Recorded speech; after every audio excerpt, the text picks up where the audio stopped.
Sarah.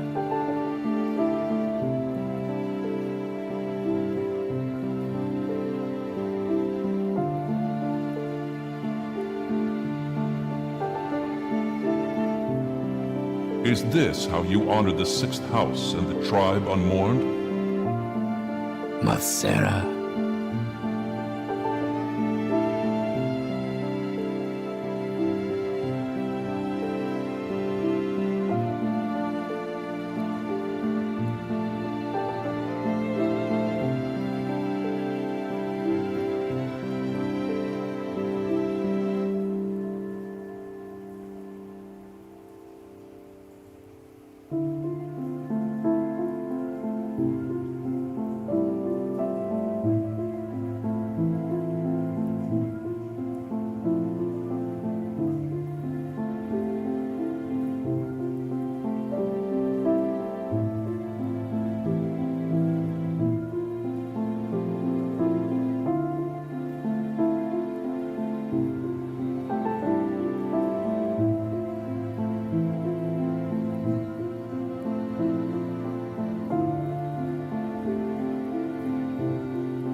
Sarah.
Starting the stream in 3, 2, 1. My friends, welcome back to the game library where we give a voice to the voiceless games. My name is Martin, and as ever, I would just like to start the stream with a single question. Have you played any good books lately? I know that we're about to. Today, we are continuing our playthrough of Baldur's Gate, the Enhanced Edition. But first, let's see how everyone's doing. I see me, Banana. I see Ez in the chat. I see Baron in the chat. Welcome in, Baron. It's been too long, my friend. Loving the Dancing Mega Men. Loving the Dancing Mega Men. Commander Cheeseman. Koala Blue. I did see the lovely dragon in chat as well. Now, oh, there's Monty. Mr. EDC. Happy Saturday. I'm going to be creeping in YouTube. Thank you very much, my friend. Thank you very much, my friend. Question of the day. Nowadays, shorter games. Witcher 3 has felt far too long. Finally finished the base game. Interesting. Ez, how did The Witcher 1 feel in comparison? Lengthwise, how did The Witcher 1 feel in comparison? Because there's far more, shall we say, fetch questing in The Witcher 1 than I'm even accustomed to in some iterations of... I did call you Ez, yes. Because if I call you Kilniath or Kill, people aren't gonna know who I'm talking to. So I've taken Escape, and I've just turned it into Ez. Unless you don't like that, and then I can go back to calling you Kilniath, because you are accustomed to me calling you Kilniath. So if I call you anything else, you might be like, huh? Fetch questing? Don't you mean cards? That's fair. That's fair enough. That is fair enough. Witcher 1 felt fantastically paced to me. Good variance between longer and shorter quests. I agree. And The Witcher 1 does something really, really cool where whenever the stakes get a little higher, things in the game feel commensurate with that. So we're about to go to the tower to face, I forget his name, but he's one of the salamander guys. And we're gonna go to the tower to face him, and all the dialogue, Azar Javed, yes, all the dialogue felt very just stakes heavy. And it's weird because The Witcher 1 is, to me, characterized by some, shall we say, stale voiceover. But when it's good, it's damn good. It is damn good. Witcher 3 feels very repetitive outside of the main quests. I feel that's hurt it for me. I haven't played it extensively enough yet. My experience of The Witcher 1 was start the game and try to play it, and then I moved on to other stuff for reasons that I don't even remember. But I probably had some other new games at the time that were kind of passion projects of mine that I moved on to, just because The Witcher 1... The Witcher 1 did a really good job of gripping me, like, early on. The Witcher 2 did not. I felt that the start of The Witcher 2 and kind of King Foltest's, of course it makes sense, given the Game of Thronesiness of The Witcher 2, but I found that it was very... what's the word? Not monotonous, but... the trailer, so the School of the Viper Witcher slaying the kings, that was like, ooh, okay, I'm locked in. But then you got to, like, Geralt's bits of the kind of introductory segment of the game, and I was kind of like, I mean, like, it's good, but it's not, like, captivating, if that makes sense. Question of the day, part 2. As an avid Sims 4 player, I love to build and also play and cause chaos. So I've got kind of 2 example answers for the question of the day, if you guys will indulge me. So in terms of like curated kind of sandboxy games, one sec. There we go. In terms of curated sandboxy games, I think that Resident Evil does a great job of being highly replayable. Say what you will about any Resident Evil game, they are highly replayable and they don't overstay their welcome most of the time. Resident Evil 4, especially with the Mercenaries mode, holy shit, I could play that exclusively for the rest of my life. It is so good, it is so fun, and it does a really good job of not overstaying its welcome. But then you've got kind of lengthier sandboxes where the world is your oyster, and I kind of like those too for different reasons. So I think that actually the best example of a gigantic sandbox where the quote-unquote the world is your oyster, I think Minecraft is kind of the perfect example of this. Genuinely, I do. Because you get dropped in a world where you don't know what you're doing, essentially. You figure shit out, you make some tools, and then you just get to building. You get to mining. Survival mode in Minecraft is a comfort place for me. Whenever I don't feel like having much action in a game, whenever I don't feel like reading a lot of dialogue, whenever I don't feel like listening to a lot of dialogue, I open up Minecraft. I do. I'm that guy. I open up Minecraft and I just tinker. That's a good term for it. That is kind of what Minecraft feels like. You just sit in the world and you tinker. And in real life, what I do to zen out, to calm down, is I go into a garage and I tear apart an engine. I do body work. I work on vehicles. So Minecraft kind of puts me in a similar headspace, but in a video game, I would say.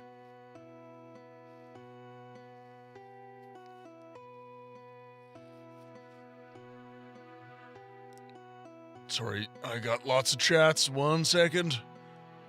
Hearts of Stone has started off impressively, though. Shawnee making a return. Okay. Bananas answered the question of the day. Here's what I say. If a game is truly good, it doesn't matter whether it is long or short. Of course, everyone's definition of good game is subjective, but still, I would agree. I would agree. As a big Resident Evil fan, I co-sign that statement. I still will put on Resident Evil 2 90. Absolutely. And you almost challenge yourself whenever you reopen the game, because it's like, okay, this is like playthrough number 20 for me. So what is my challenge this run? What is my Nuzlocke? What am I doing here that will make this experience like a little bit more challenging, and you have fun with it, which is nice. Question of the day from Necrovarius. Welcome in, my friend. Shorter with a deeper narrative. If I wanted busy work, I'd do chores. The question of the day was prompted by Resident Evil 9, by the way. So I am loving my playthrough of RE9. I'm absolutely loving it. And one thing that I see online, because I'm spending a lot more time online these days, is the complaint of length of game versus the play time. So I'm paying $120 for a 12-hour game, and people are complaining about that. People are saying, the cost to playtime ratio is askew. And to those people, I would say you're missing the point of a Resident Evil game, which is replayability. Yeah, the campaign's only 12 hours, but you're replaying it 5 times. Right? Like, you're going to play it on casual at least once. You're going to play it on easy, or normal, I should say, at least once. Who pays $120 for any game? That's the price in, I paid, I think it was $100 Yeah, it was after taxes, it was probably $120.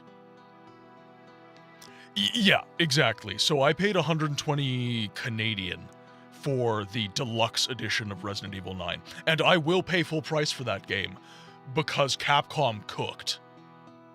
Capcom cooked. And I do like to support a game at full price if the dev did a good job. That's just me, and I can afford to do it, so I do. But if you guys can't afford it, wait for a sale, obviously. But everyone's saying, oh, I'm getting 12 hours out of a game I paid 124, right? So, again, you're going to play casual, you're going to play normal, and you're probably going to do at least one hardcore run. It was the same thing with Resident Evil 4, and you got the Mercenaries mode. Naravar, the Argonians stole my McNuggets. It's $10 per hour of gameplay. And the way I look at any expense is simply this. Do I have the money? Yes or no? That's gonna be number one. But then number two is, how many hours of enjoyment am I personally as a player going to get out of this product? And then I amortize that against the cost of the game. So for me, I'm the kind of person that dumps hundreds upon hundreds upon hundreds of hours into a Resident Evil game. I'm the guy who does 10 playthroughs, okay? So, for me, it balances out. It makes sense. I do get enough enjoyment out of the game to where it's like, I've paid, $1 per hour of enjoyment out of a game, right? And that's kind of how I even like my cars. I break down the cost that way. It's like, hey, this is what I'm paying, plus cost of maintenance per annum. So, how many dollars per kilometer driven is this car going to cost me? If you apply girl math to something like that, I understand, but if the game is replayable, then it pays for itself. I paid $130 for Hogwarts Legacy, which I've about 100 hours into. I've invested over 2,000 in over a decade towards Sims 4, and I've over 7,000 hours in. Yeah, again, I'm not going to tell people, thank you for the stream streak, Game Freak. And I saw Dragon, 55 streams, dude. 55. Damn. I'm glad you're enjoying the streams. Yeah, so I think that it's personal, right? It's bespoke. Absolutely, $120 is big money. It is big money. Especially for a single game. Which is actually why I advocate for buying old games. Because they're always on sale, and they're always cheap. They're always cheap. If you want cheap fun, go onto GOG and buy some old games. Seriously, you are doing yourself a disservice if you do not play old games. Enjoyment for the money, they cannot be beat. They cannot be beat by anything new. There is nothing new that can beat an old game's enjoyment for the money. And I will die on that hill. I will die on that hill. But for a new game, that is kind of my rationale, and it's not, honestly, I would say it's not even a good rationale, but I wanted to play Resident Evil 9. The trick is to fall behind on new releases by having a huge backlog and then pick up the new games when they are on sale a year or two later. Rinse and repeat. Yeah, I will do that for most games. But for Resident Evil 9, I was not waiting. I was just... I don't think I do enough service. I don't give enough lip service to how much I love Resident Evil. I absolutely adore the Resident Evil franchise. I absolutely adore it. And I was not waiting for that game. I was so hyped on it. It was the first new game that I've been genuinely hyped on for a very, very, very, very, very long time. So I was like, yeah, we're playing. The spoilers are getting harder to avoid, and I love Resident Evil games too, so I pulled the trigger and jumped into... Yeah, exactly. And the thing is, like with the internet, like you're just scrolling Instagram. You're just scrolling YouTube Shorts. You're scrolling on Facebook, and it'll show up. You will see a cutscene you do not want to see. It's getting to the point where if you do not want to get spoiled on a game, you just have to shut off the internet. Like, it is getting to that point. But I'm missing some questions of the day. I gotta scroll back. I saw my beautiful bearded man, Harold the Hatter. I love open world sandboxes. I love all the stupid stuff I can explore and push the limits. Yeah, you've been really loving No Man's Sky. You've been really loving that game. And I've been loving watching you play it. Like, you're just a kid in a candy store in that game, and it's awesome.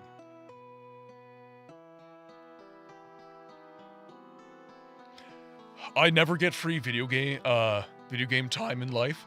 For me, it wouldn't make sense. I don't have free time for gaming. I have too much in life. Family, business, volunteer work. Makes total sense for those who with free time. And makes total sense. Plus, if I love the series, I will pay the fuck. Yeah, I will pay the money. Take my money. Shut up and take my money.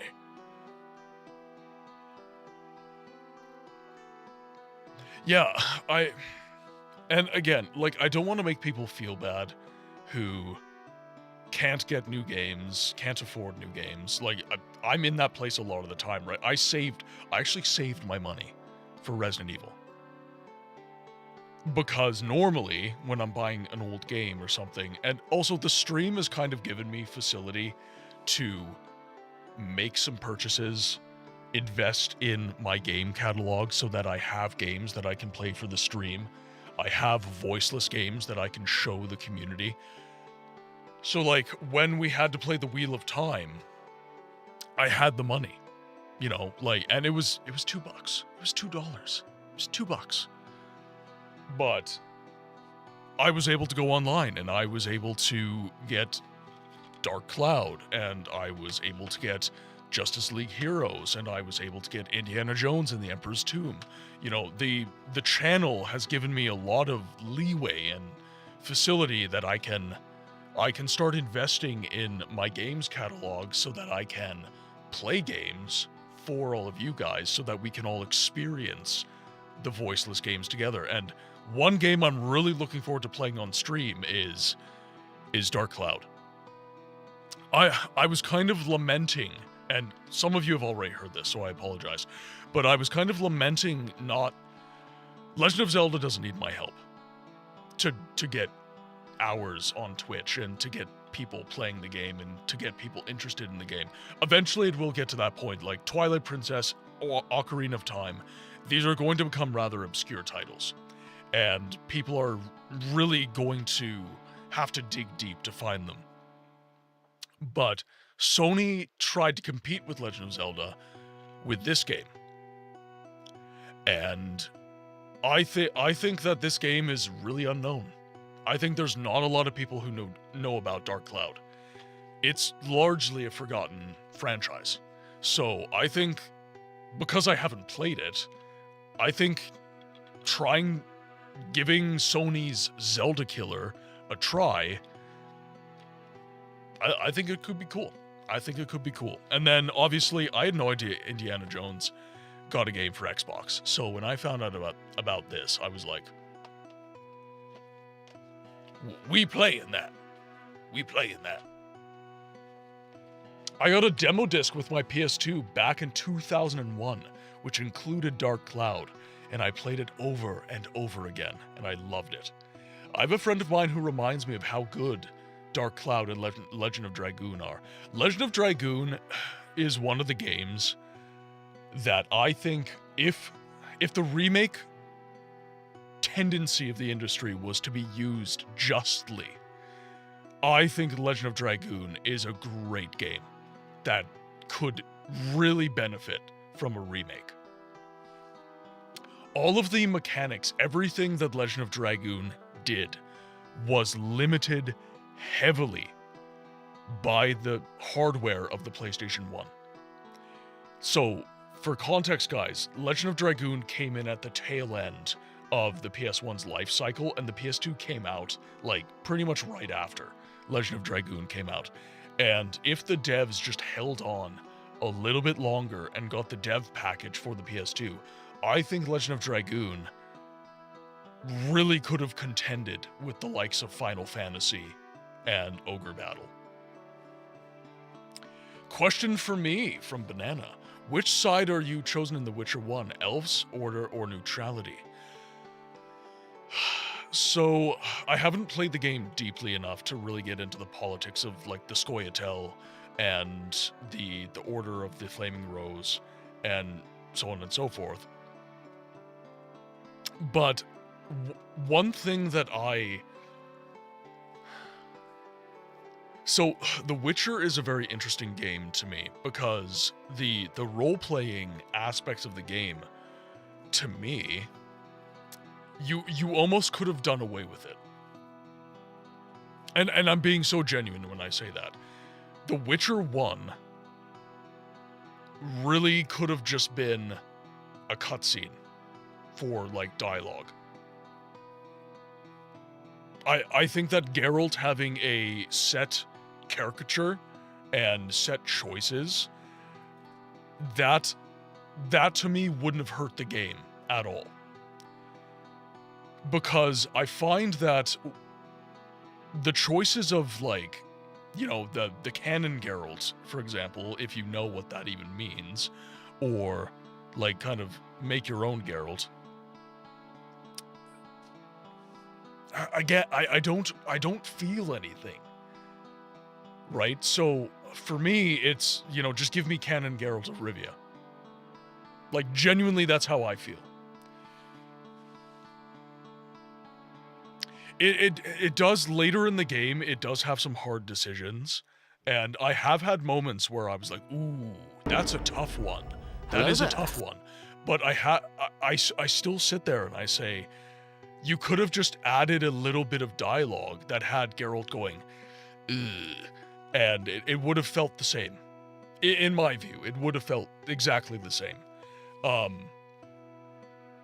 This gets a little bit less true when you get deeper into the franchise. So The Witcher 2, for example, the dialogue trees, they genuinely have a purpose. And I think that what probably happened is that CD Projekt Red sat there and they were like, yeah, you know, we do have some hard choices, but largely a lot of this dialogue, it's kind of, you know, we could have just given a cutscene instead, and it would have been just as good. So in The Witcher 2 and 3, your choices have a little bit more depth, and you do have a lot more choices. Exactly. Yeah, I do concur with that, Dragon. I do. Razman, repping on the red side. Thank you very much, my friend. To as much more, which playthrough do you want to do, A or B, for the most part? Yeah. Is this how you honor the sixth house and the tribe on Morn? 8 months. Thank you so much, Buin. Thank you so much. Guys, can I get a shout out for Buin? Can I get a shouty for Buin? Buin is an absolute amazing human being. The absolute cutest. Just such a cozy gamer, if there ever was one. And I love hanging out in Buin streams when I've had a really shitty day and I just need someone with a voice that I equate to like a hug from just a really motherly person. That is Buin to me. Buin is just A tier. Just absolutely love hanging out in Buin streams. They're amazing at Call of Duty. Deathless. Buin is deathless. Having read some of the books, the games have had interesting references and plot points, like people being mentioned and such. Yes. The books are kind of a weird one for me, because you've got Sapkowski, who I think he's kind of lightened on the games a little bit, but for a long time, Sapkowski really shit on the games. He really was inhospitable, shall we say. And he kind of equated the games to fan fiction, which I don't really agree, because they've taken on a life of their own to the extent... Do you want up? Okay. All right. Come on. Hey, are you happy now? Does this make you happy? Well, now I can't recline. Because you're sitting on my lap, you're being a little brat. Yeah.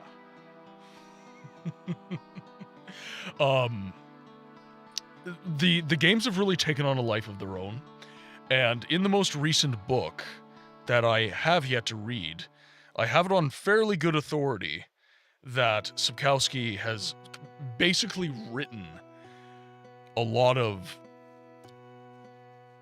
points in that book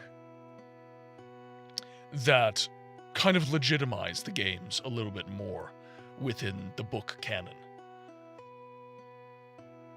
A part of it is that, legally speaking, the games are canon to the books, but he refuses that acknowledgement. Yeah, more or less.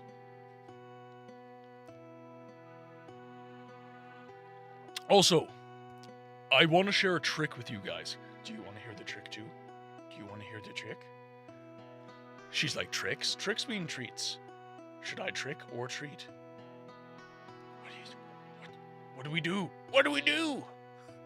Okay, so if you ever make a really strong coffee and you need to just... Do you want to sniff? Does coffee smell interesting? If you make really strong coffee and you need to, like, make it drinkable, baking soda.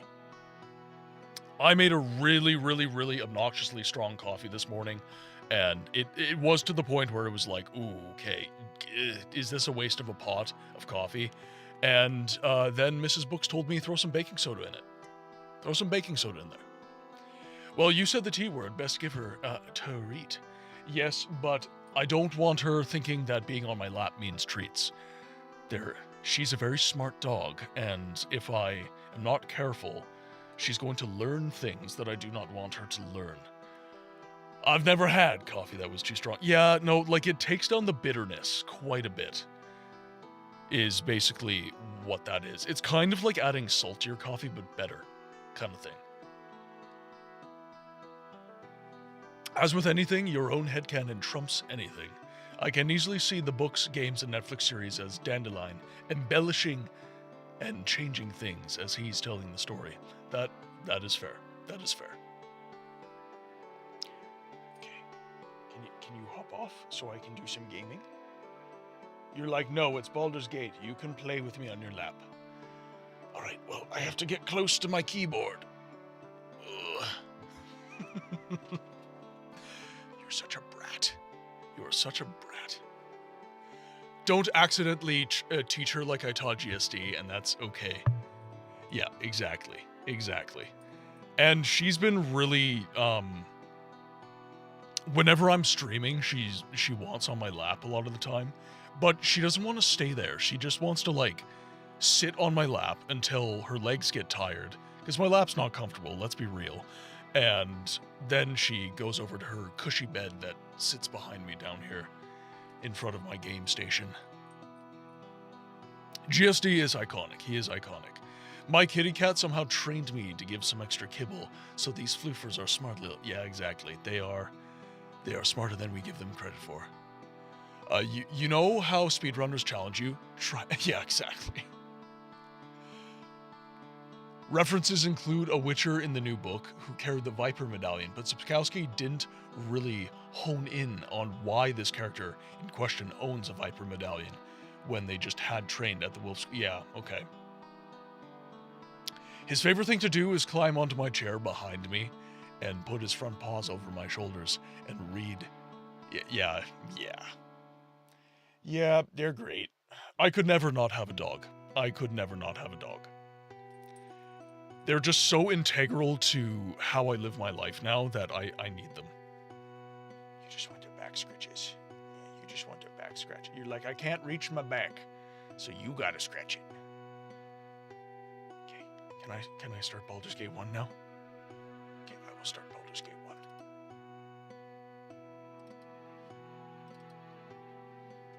Okay. So I'll hop you off, okay? Oh, I know. Go to bed. Go to your bed. Go to your bed. I really need to work out how to get a better Quinn cam. If anyone would like to donate to the stream, a good old camera, so that I can give Quinn a new camera. That would be wonderful. Alrighty, game is started. Ooh. There. Oh shit. Oh, the escape button quits the game. All right, that's good to know. All right.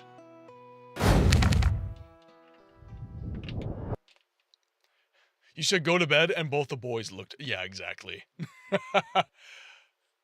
Just plug in the old one with an... No, it's dead. It's, like, dead. And also, the USB doesn't reach far enough, so I need a different setup.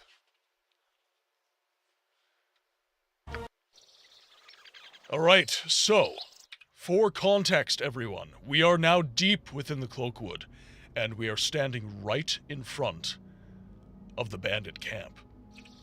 We have some new faces in the party. Of course, as ever, we have Milton the Everlost. We have Khalid Jahira, but we have some new faces in the form of Dynahair and Minsk. Can't pronounce his name. Minsk. And of course we have Amoan, who has always been here. So, let's go introduce ourselves, shall we? Let's walk on back so we don't get collapsed on. Yes? Nature's servant awaits. Fighters collapse in. You're a... I've done had enough of this. No less. None stand against me. Mint.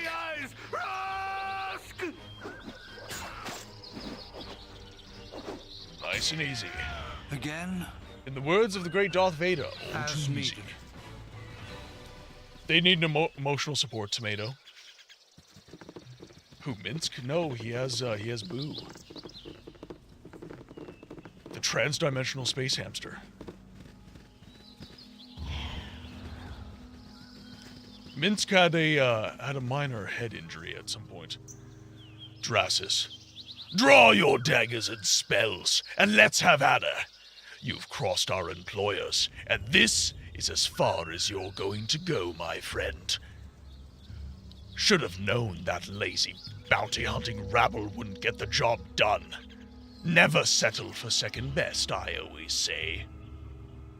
You had best step aside if you know what's good for you. I know exactly what's good for me. It is good for us to kill you and get paid a large sum of gold. I would say that's good. My party members here think that is good.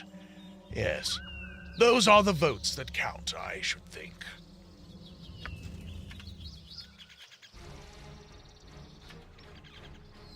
All right. You have need of me? Yes, point. omnipresent Punch. authority What you want? figure. Whatever they need. Let's... What is this?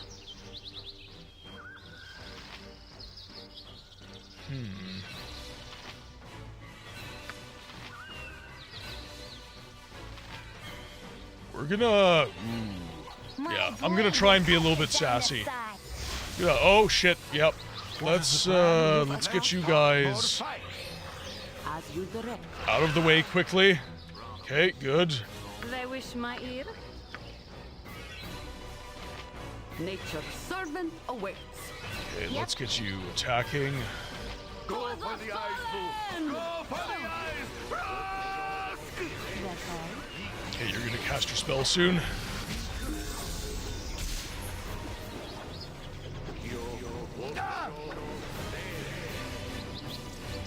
You require aid?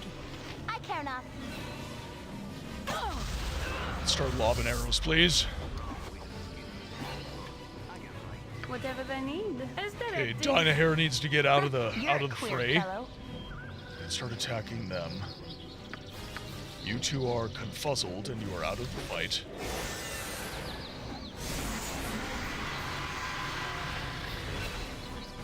Shit. I think they might be dazed as well. We might need to redo this in class on the mages. In this Baldur's Gate game, have you found tomato in the chest? I have not yet. I have not found a tomato in any chest yet. They wish my ear.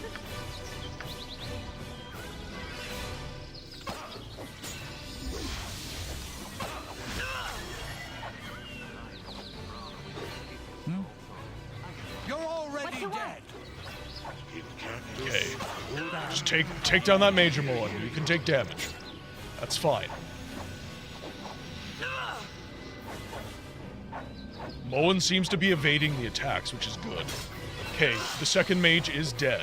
We're in good shape. Okay. Yes? Yep. They're called.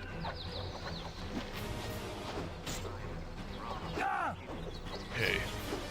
Dynahair's cast Blur, so I'm literally just gonna have her start throwing hands. Oh shit. Never mind. Never mind. Woo!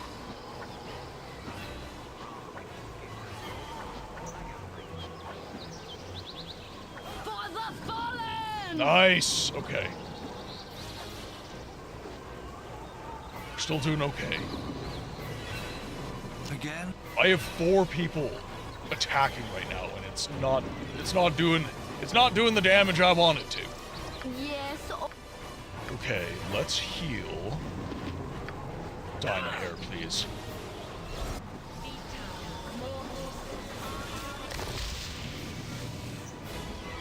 Yeah, and then you get back into the fight. Let's do flaming weapons. Of course, right as we kill the guy. Okay, we'll take some of the magic stuff. What is this? Okay, we've got chainmail. Ooh, we have some magic boots. Got some I can potions. carry no more. Okay, we're gonna give Dynahair these magic boots. Take the weapon. Give Dynahair the magic as well. Ooh, we do have some throwing axes, and Milton does use throwing axes, so we'll take those. Okay, so we have an enchanted plate mail. We have an enchanted morning star. Some more throwing axes. Interesting. Okay. Potion of Frost Giant Strength. Okay, that is a lot of items. I don't know if you know the lore, but the emotional support... Oh, it started from Baldur's Gate 3. For now. What is the plan at any cost? I do not know the lore. But I am considering doing a playthrough of Baldur's Gate 3 after... Like, I'm considering going through all of the Baldur's Gate series, basically. So doing 1, 2, and then 3. Because while it is not necessarily a voiceless game, it is a game that will eventually need some preservation. So, I might as well get a playthrough out of the way. And I do like the game as well, so that helps. Banana, shoot with your question. Oh dear. Let's do a quick save. And then let's make our way back to the friendly arm. Ooh, actually, 1 second. Milton is probably, a little bit over encumbered. So let's give Khaled some of these items and give Jahira one. Just so everybody can move sufficiently quickly. We'll make our way back to the friendly arm inn. You have been waylaid by enemies. Alright. You require aid? Yes? I care not. Whatever they need. This way.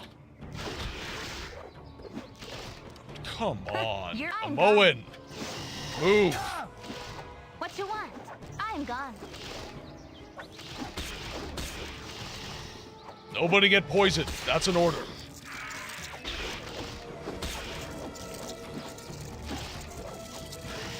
Yep, just keep this one occupied, please. There we go. There we go. Perfect. With caution. Have you ever had moments where you doubted your career choice? I did, but then I realized that baking baguettes isn't so bad after all. So, Banana.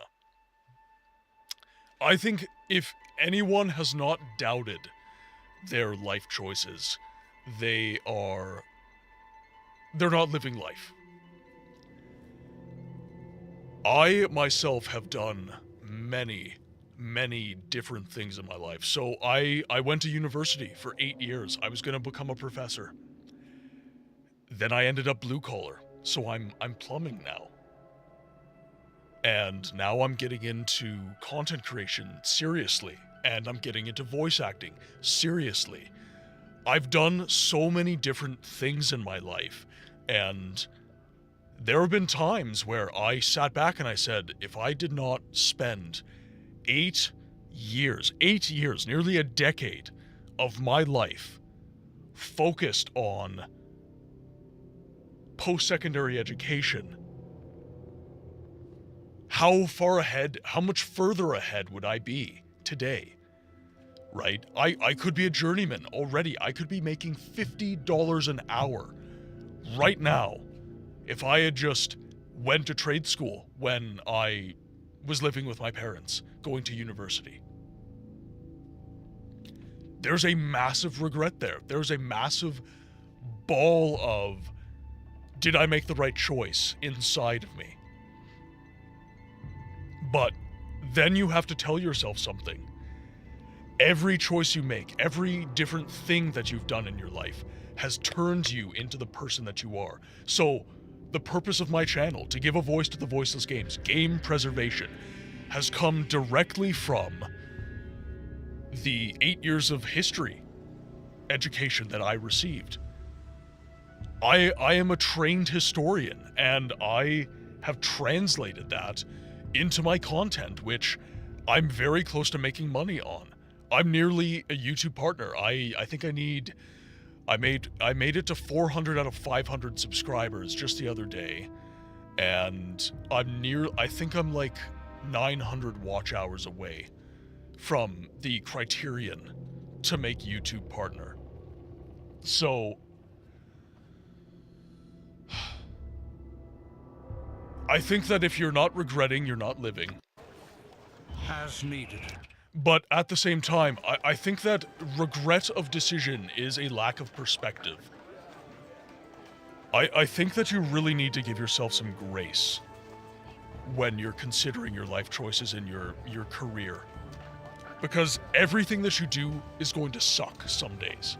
I must rest. So for example, I do content creation. And there are some days where I'm editing videos and I'm like, is anyone gonna watch this? Is anyone gonna watch this? Is anyone going to enjoy this? I'm just gonna get a negative comment that says something stupid, you know, like I've got a fake voice, or that I have a take that is just shitty and shouldn't be listened to. And every video that has that happen is also a video where 10,000 people liked the video. For every single negative comment, I got like 300 people liking the video.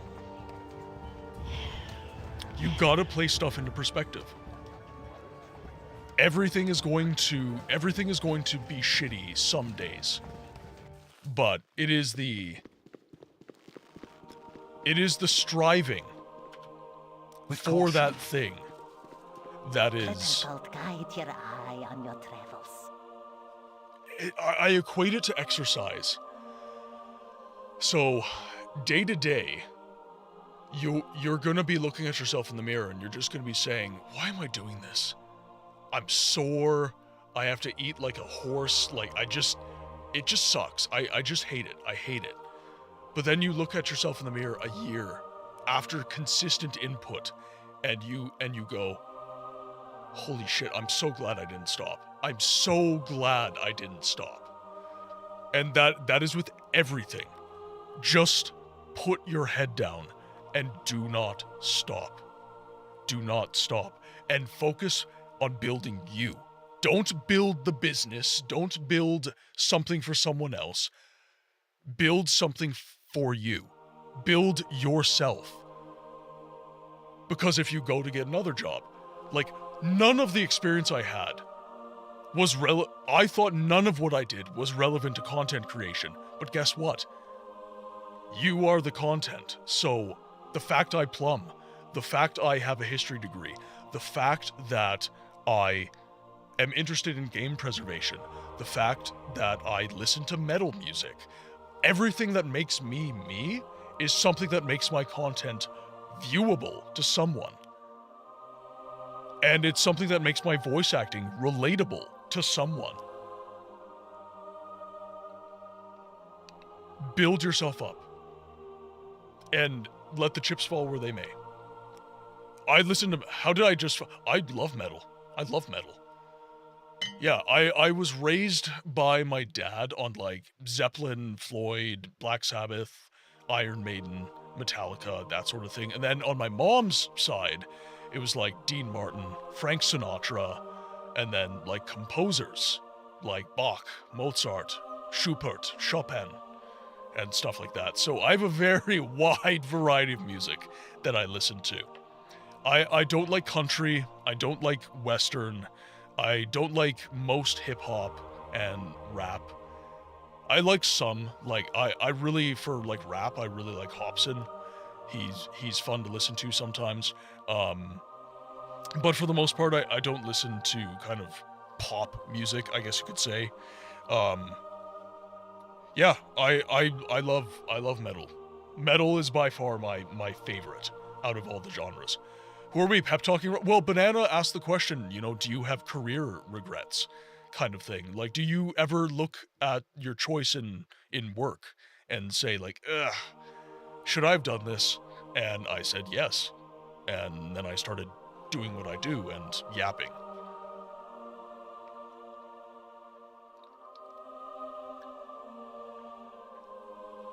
Went over the bar of coolness and exploded the bar. Well, I'm glad you think so, Buin. What kind of what kind of music? And actually, everybody in the chat, please, let me know what kind of music you listen to. Let me know some of your favorite artists. I Knew I Loved You, Hobson mentioned. Ooh, dude, the Ill Mind series of raps is just, oh. Also, you never answered. I just didn't hear when did you stop plumbing and went into construction? No, I am plumbing. I'm still plumbing. I'm just a construction plumber. So my company does service and construction. So I've just moved from construction, I've moved from service side to construction. Muse and AFI are my favorites. Also, Birthday Massacre and Vukovi. Muse is great. Muse is one of the best modern arena rock bands ever. Like, they're not, like, I wouldn't consider Muse a classic, because they're still making music, and they're still innovating. Like, I regard Muse the same way I regard Queen. And that is, they could do any genre, and it's good. Muse and Queen are in this kind of, like, pedestal for me when it comes to like British rock bands. Oh yeah, I've listened to a lot of Tech Nine. My buddy Zayla, he's been in the chat a few times. He loves Tech Nine. Absolutely loves them.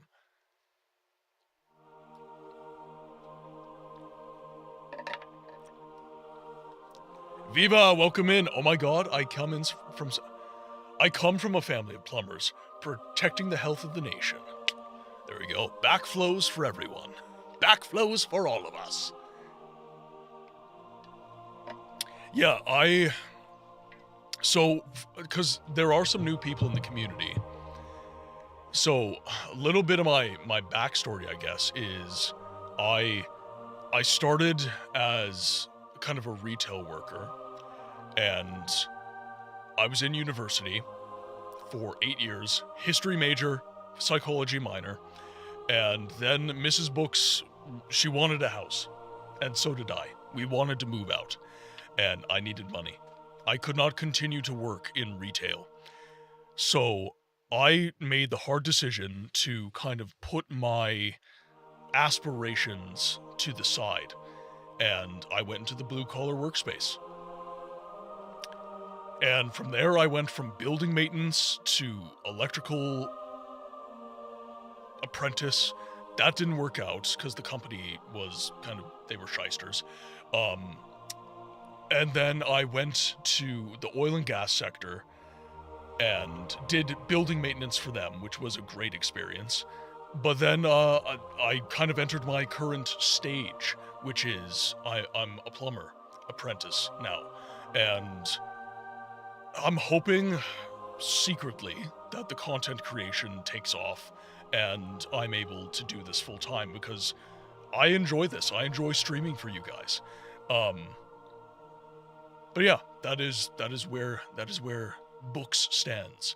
I listen to more symphonic rock. My favorite bands are Spirit Box. Bween listens to Spirit Box? Oh my god. Poets of the... Oh my god. Oh, yes. Carnival of Rust. Carnival of Rust.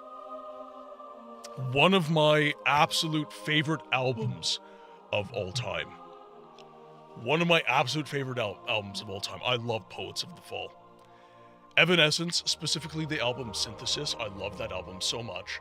Within Temptation, Bad Omens, I've been listening to the album Ghost Lights.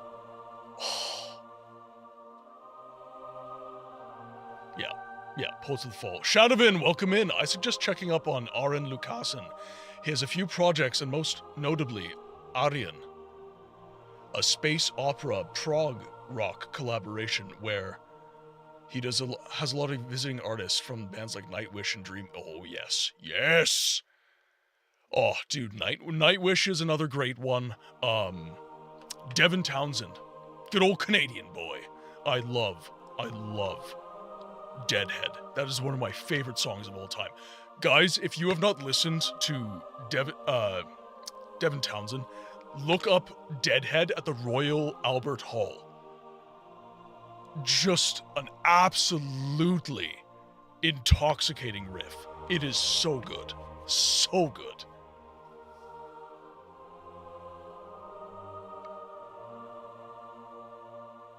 Yeah, Sleep Token's good shit. I think I would like Queen if I could stand the fan base. Queen's fan base makes it seem like Freddie Mercury is the only vocalist who exists that has any semblance of vocal range and use. And that left an extremely sour taste in my mouth. I just completely avoid fan bases at this point. Like, I like the music. I like the music. And it is true that Queen was one of the few bands to transcend genre. Queen is Queen. And the music is kind of just what it is. They can do whatever they want.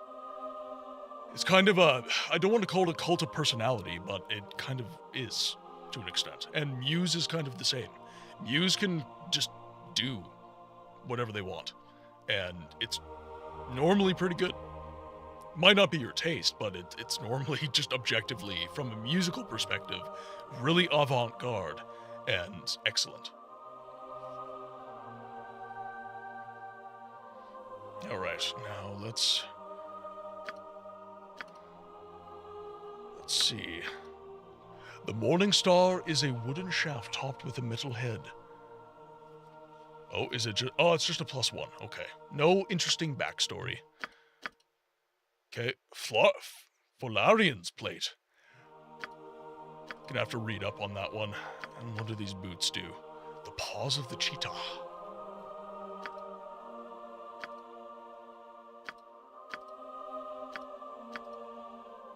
Cold resistance. Okay.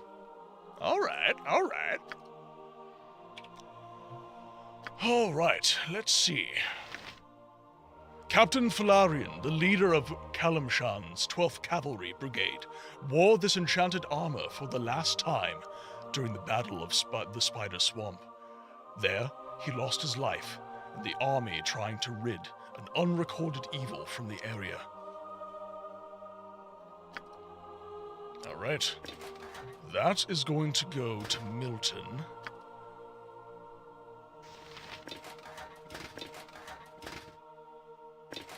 That'll go over to you. Let's see. Paws of the Cheetah, Boots of Speed. The Paws of the Cheetah.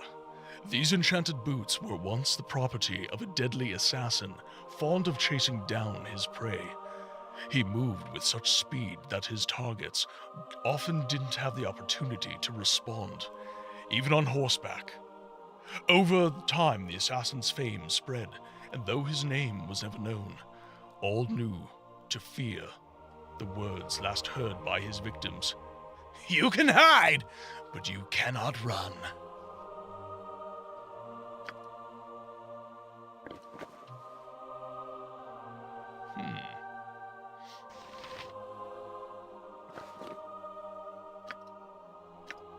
So this gives doubles the movement rate. So I think what we're going to do... Wait. Okay, there you go. Is what do we have here? Move silently and hide in. I can't really get rid of those. Who do I want to move faster? Let's give these to Dynahair. That way Dynahair can get out of shitty situations faster. Traveler's Robe.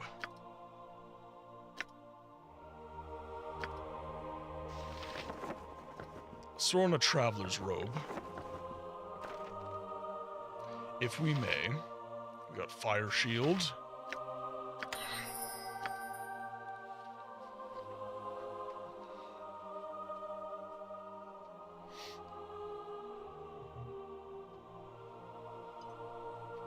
Frank Zappa's another really avant-garde one.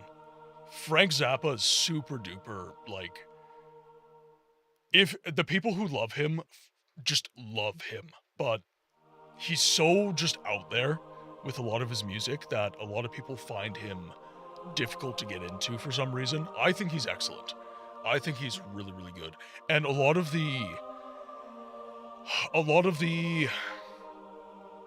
instrumental artists that I love, they cite him as a major influence on their music. Oh, shit. I spilled my coffee everywhere. It's okay, it got mostly on my notebook. Let's just dab this up. Sorry, Chaz. You've got this lovely music. In the meantime, I'm just gonna hang that page down. Spill any? I did. I did. Going down.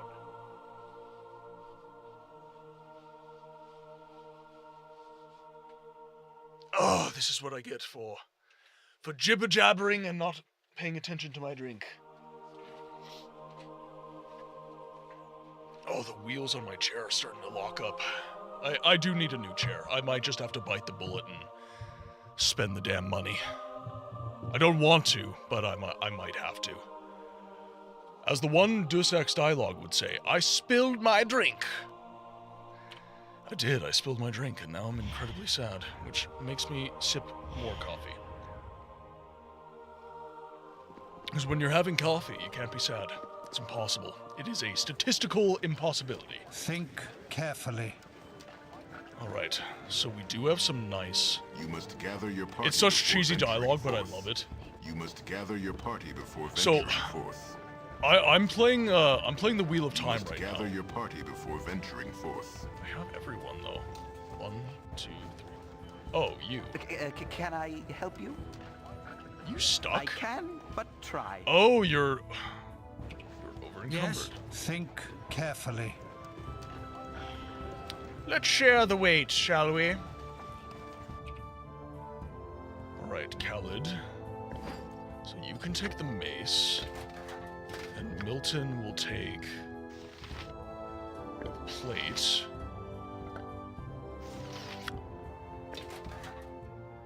I've got the golden pantaloons now.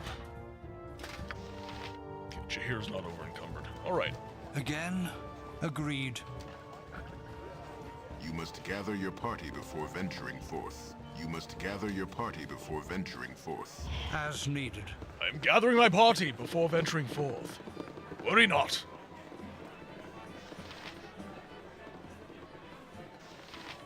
My inn is open to all who behave. What do you have to sell themselves. me? What do I have to sell is the most important question. Wyvern head? Where do I sell the wyvern head? Hit points. Okay, we'll keep that.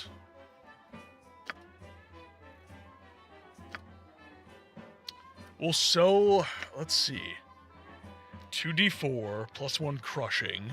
Speed factor 6.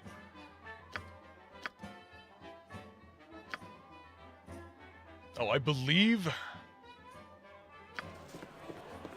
gotta You look this point, up. I punch. Let's see. Okay, so he does have a plus to maces, actually. So morning stars do Squeaky count. wheel You gets have need of the me? kick. So, we will give the mace to him.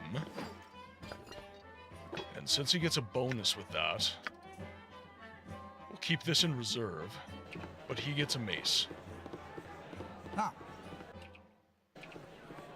Yes. Been dreadful slow business lately. That voice actor, the one that said something about the kicks, that's from a movie I know. Yeah, Minsk. So look up Minsk Baldur's Gate, and you'll get the IMDb for the voice actor. Okay, I can't sell any of the bolts. We'll sell the full plate, because I don't think Khaled needs it. So we'll sell that. We'll sell some of these potions.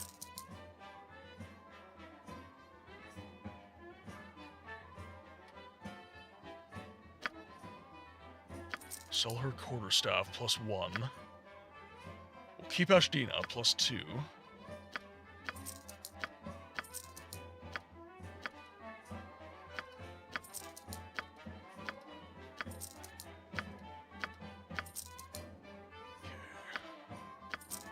Ring, bluestone necklace. Got a bunch of arrows. All right, so we just made like 3,000 gold. Oh, and actually we need to rest. My inn is open to all who behave themselves. Let us rent.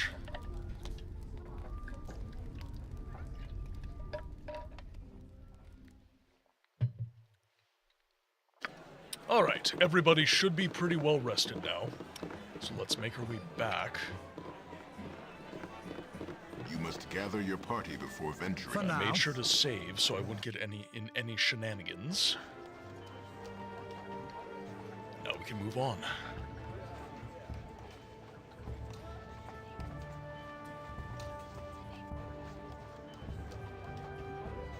Just got an ad for Ninja Crispy. I need one.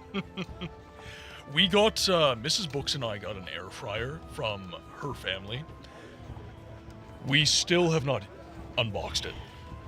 Like, the cooking that we normally do is, like... You have been waylaid. Oh! Defend yourself. Right.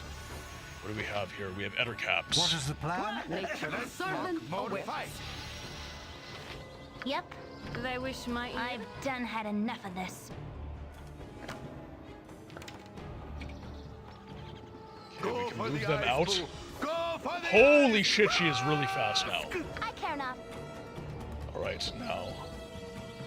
Moen, you need to start lobbing arrows, please. Actually, we're gonna top off your regular arrows so that you don't run out of ammo. And if you could help out with some magic missiles so they can... If they get poisoned, that's gonna really suck. That's gonna really suck. Okay, I really gotta be checking for poison here. We don't have the antidotes for this. Bleed. Okay, nobody's poisoned. Oh, okay, this is actually going really well. We are taking damage, which is unfortunate, but... Oh, this... Okay, You this is require going so well. aid? Yeah, Think okay, perfect. carefully. And we got some good loot.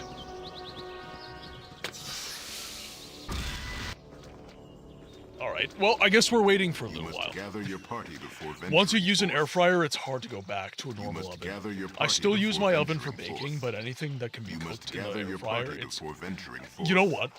The problem for me is that we just don't have the room. We just do not have the room. You must gather We have your party we have a very before small venturing house, forth. and the countertop space is just so limited.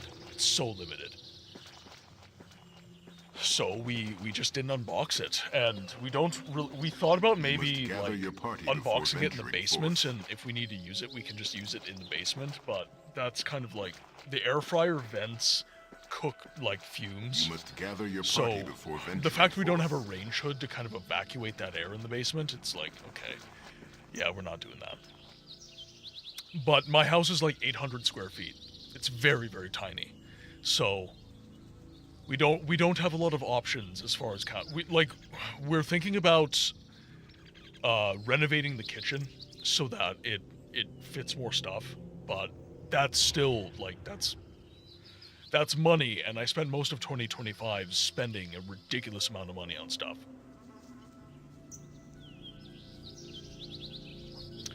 Yes, the Ninja Crispy, that is true, but the one I got... Here, let me grab it, actually.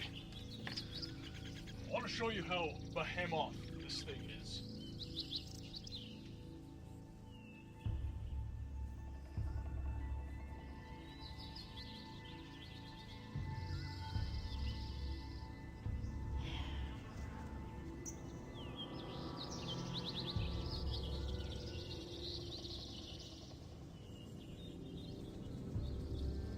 So this is about the size of like a regular coffee maker. But, like, the box isn't that much bigger than the unit itself. But that's what we're talking here. And it's caloric brand.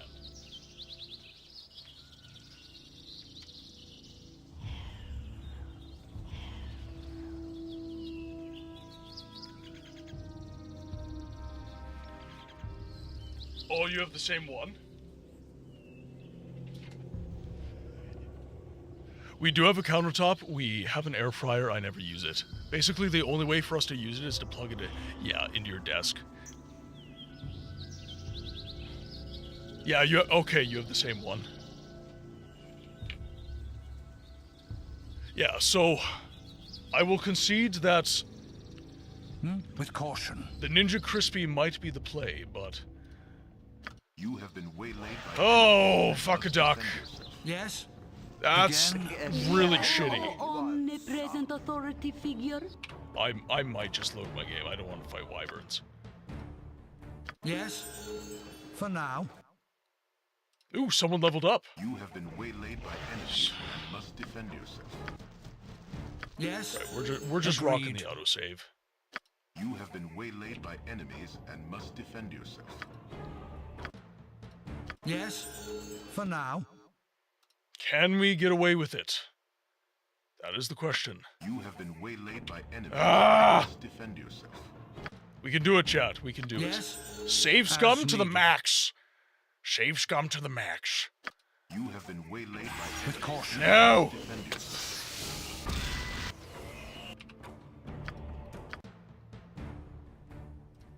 Yes? Actually, let's level up Minsk first. Sir. Let's level you up, shall we?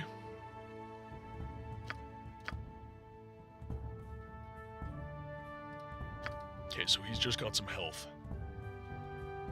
Yeah, so there's Boo. There's Boo. The giant space hamster. Full plate and packing steel. Is that a game, Banana? The boys love air-fried green beans, though. Ooh, yes. You have been waylaid by enemies. Again? I wonder if we could just run.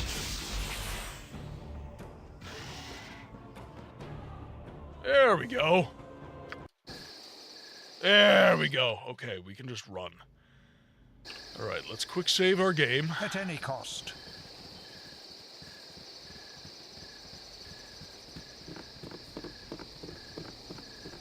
It's Oh, it's a quest game series. All right, let's write that down then.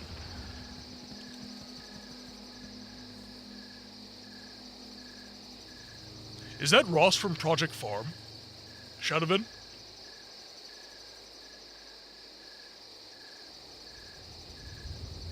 I know he and Josh Strife are currently embroiled in a bunch of shenanigans right now. You must show respect with in the Stop Killing Games movement, which I have very mixed feelings on. I can take Drizzt with both my arms tied behind my back.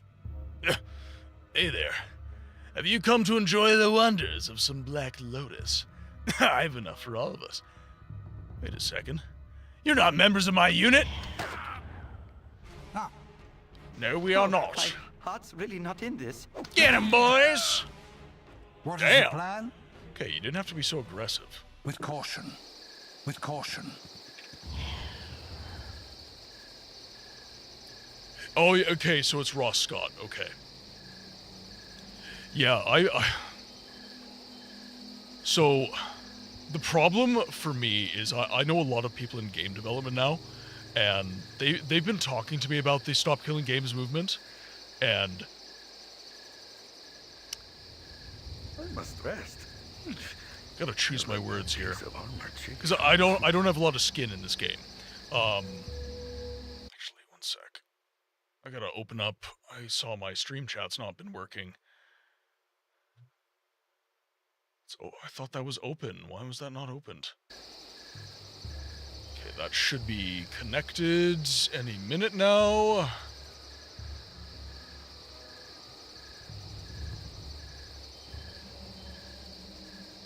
Here, one sec, guys.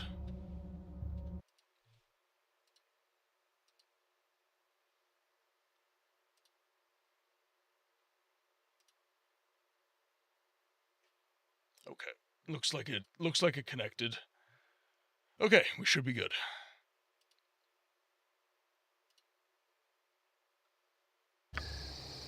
So, okay, I'll do this instead. What is your guys' feelings on SKG? What is your guys' feeling on it? Because then we can have a conversation, as opposed to me just giving my thoughts. Because my thoughts, they're not entirely negative. I don't want to give that sense, but they're not entirely positive either. I think there's some complexities to this equation, I guess I could say, that I don't feel... it's not... I think they get acknowledged, but they don't necessarily get taken seriously. You require aid? And for me, that's one of the big struggles. Record, no less than done.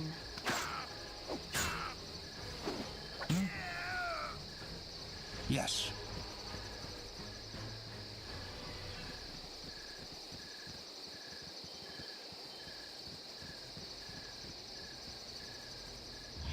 Everybody's getting stuck. Let's move you out.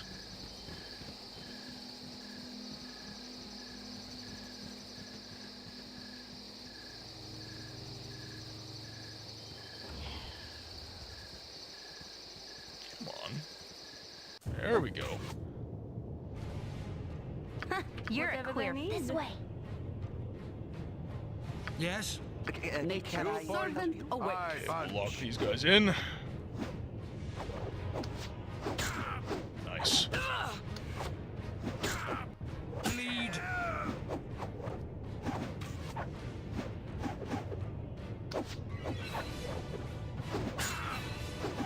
Okay, good, there's a stairwell. I was like, this doesn't seem like... Again? This doesn't seem like where we need to be. Think carefully. Oh, shit. Oh, this, okay, this is getting I real. hate them flaming fist pansies. You're those bastards who've been talking down to our mining ops. Well, you've come to the wrong place, kiddos. I'm one mean son of a bitch, and I'm gonna give you a world of hurt. You have need of me? Yes, oh omnipresent authority. Sure, let's talk to the emotionally unstable barbarian with the giant gerbil. What is Yeah, the plan? because that's such a great way to retain your longevity in life.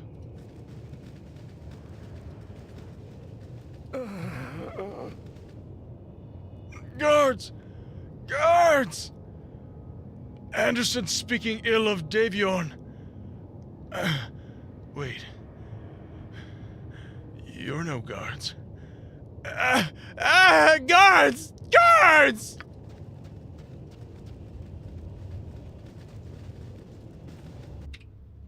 Too late. I'm here for good. So I kicked him in the head till he was dead. So, you're the guys. Yeah, here to buy some iron or something, you know? While you're here, maybe you should give me some advice. My wife's been complaining lately, mostly about our nightlife. Yeah. With all the stress and trouble lately, it's, taking a little starch out of my maypole, if you get my meaning. Why in the nine hells are you asking such a question? Oh, I love bandits. I'd want the devs to make their games with a plan on how they're going to end the support, such as giving tools to the community so they can run community servers when the official ones get terminated, or sell the game with a note, day one, that says they plan on ending all support. Okay, so here's what I think.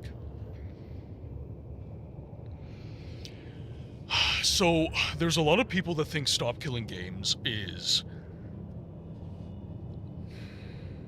game preservationist. And I feel like I need to specify that this is not a game preservation movement in the current iteration that it holds.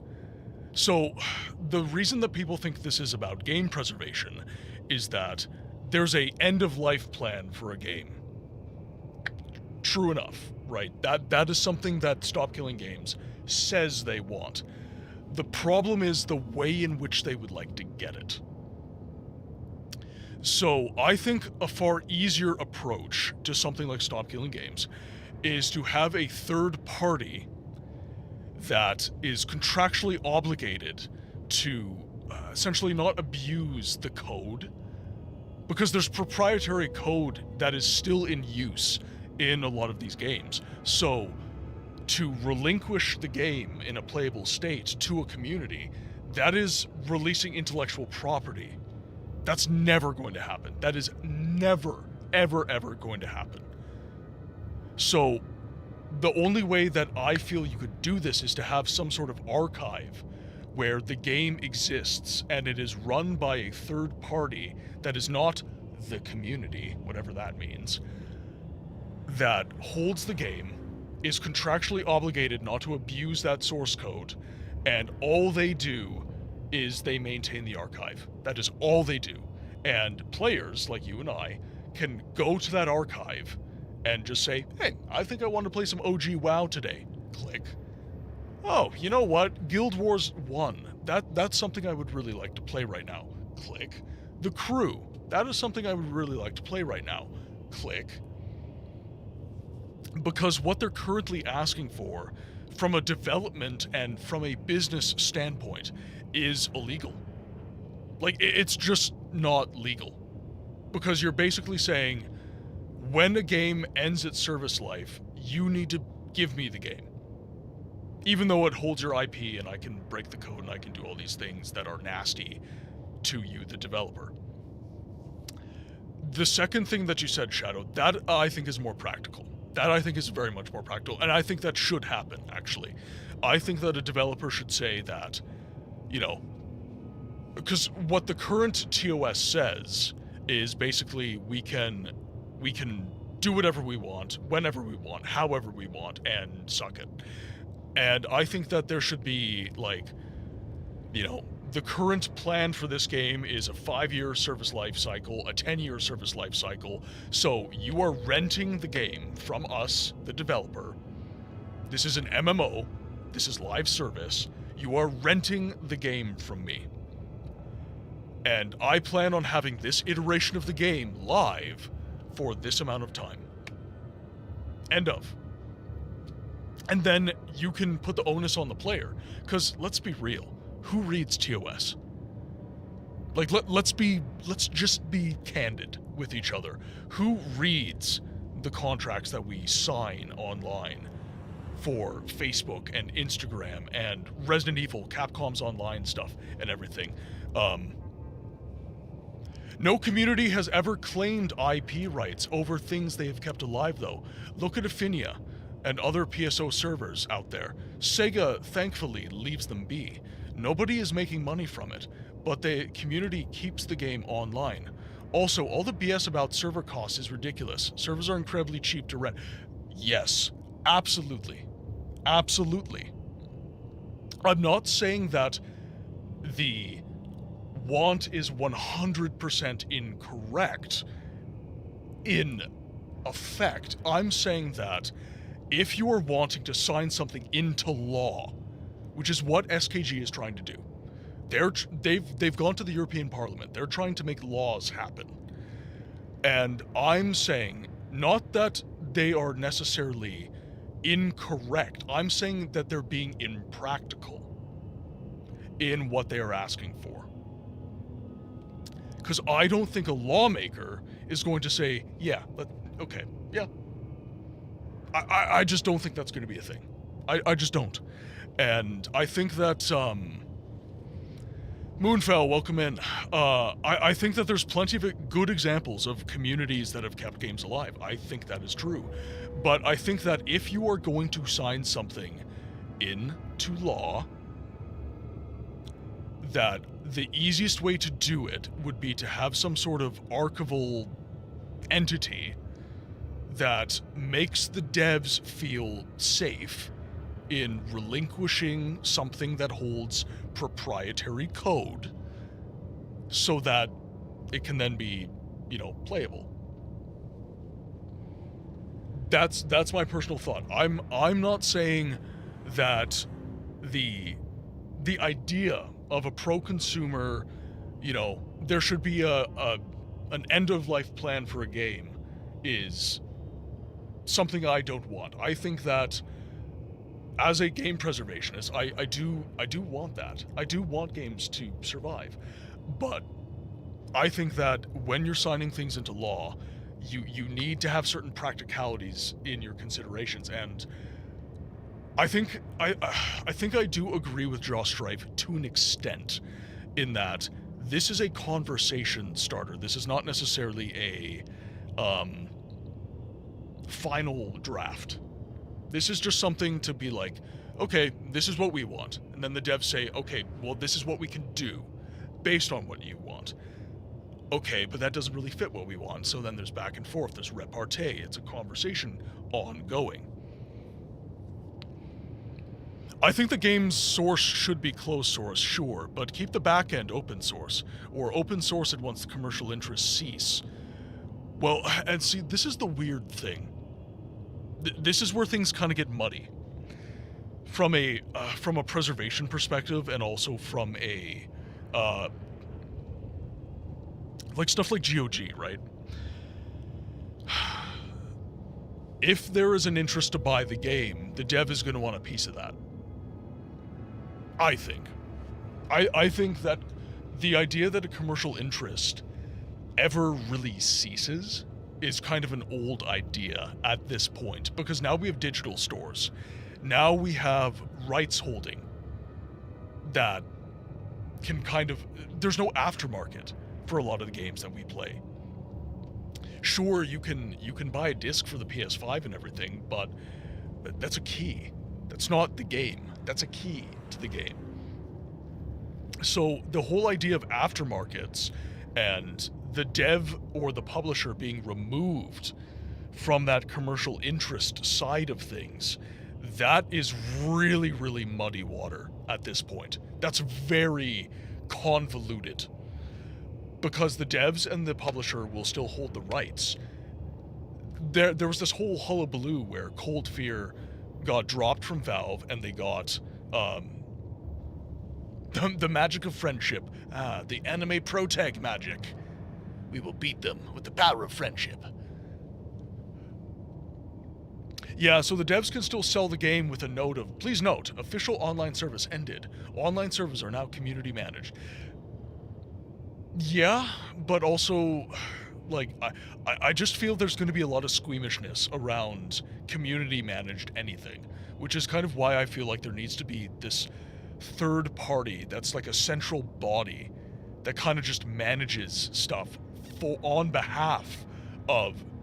So, like, you've got the community, you've got the devs and publishers, and then you've got this third party that kind of just holds those games.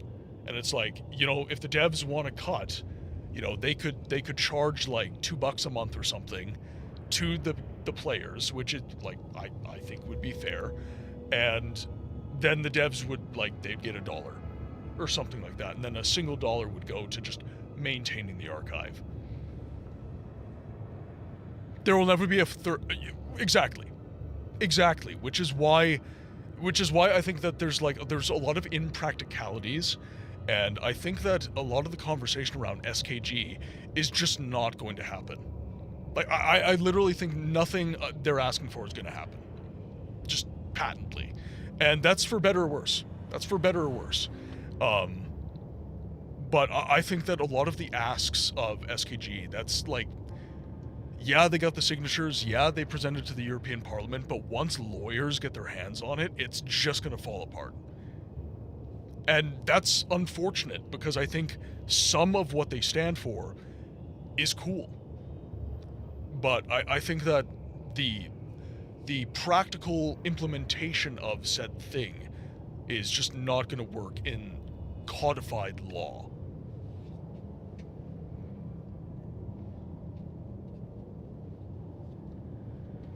Yeah, I appreciate that, but I'm apprehensive. I am apprehensive. Because I do talk to some people on the dev side of the equation, and I do talk to people like us who are just more on the preservation and just we're gamers at the end of the day. Greater minds are at work, you're correct, but I do have a bit of apprehension because, like, greater minds are at work on both sides, right? Because, like, the devs have their own interests as well. Considering the stupidity that's pushed for verifying your age on the internet with ID and AI face scans through laws, I'd say anything is possible. I mean, it's really where the will is, right? Like, at the end of the day, it's like, where's the willpower being concentrated, I guess.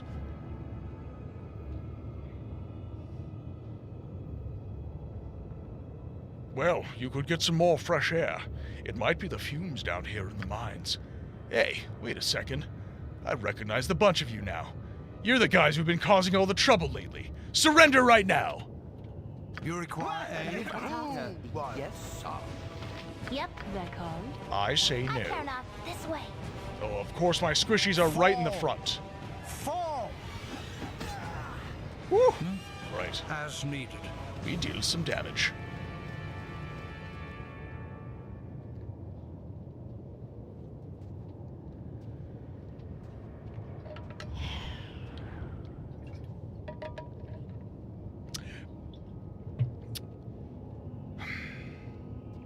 Yes. I think that I think that part of the problem actually is business models.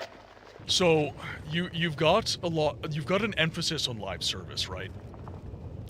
And if you look at live service, you'll realize why developers are doing it, right? Because the massive majority of gamers playing single player kind of sandboxes, we're against live service games. Like, we don't like these things. And there's kind of this, like, subculture among us where it's like, well, live service is bad. Nobody should be playing these games and everything. But the fact of the matter is, the overwhelming majority of plain old gamers, they play these live service games. They buy the skins. They fill the servers. And if you look at what a dev can make with one skin sale on Call of Duty Warzone versus the entire income of a game like Baldur's Gate 3, you'll realize why devs are doing this. they make stupid money. Highguard just failed. So the new live service, like a 5v5 PvP shooter, Highguard, it failed, like right out of the gate. It just released and it's done. It's done. It doesn't matter. The dev studio's closed, but that same publisher is going to go to another dev studio. They're going to requisition the exact same frickin' thing. And they're going to keep doing it until it hits. Because when it does hit, the game and the skin sales will make up for all of the flops and then profit. For every Concord and Highguard, a single Overwatch, a single Marvel Rivals is enough to rationalize all of the failure. All of the failure. And that is why these things keep coming. That's why these things keep appearing. And I have nothing against live service. I think that if a gamer's having fun with the thing, more power to him. More power to him. But I think that a lot of the issues that games are having is online integrations of single-player experiences or kind of softly multiplayer experiences that are still being sunset as live service products. I think that's where a lot of the antagonism is coming from right now.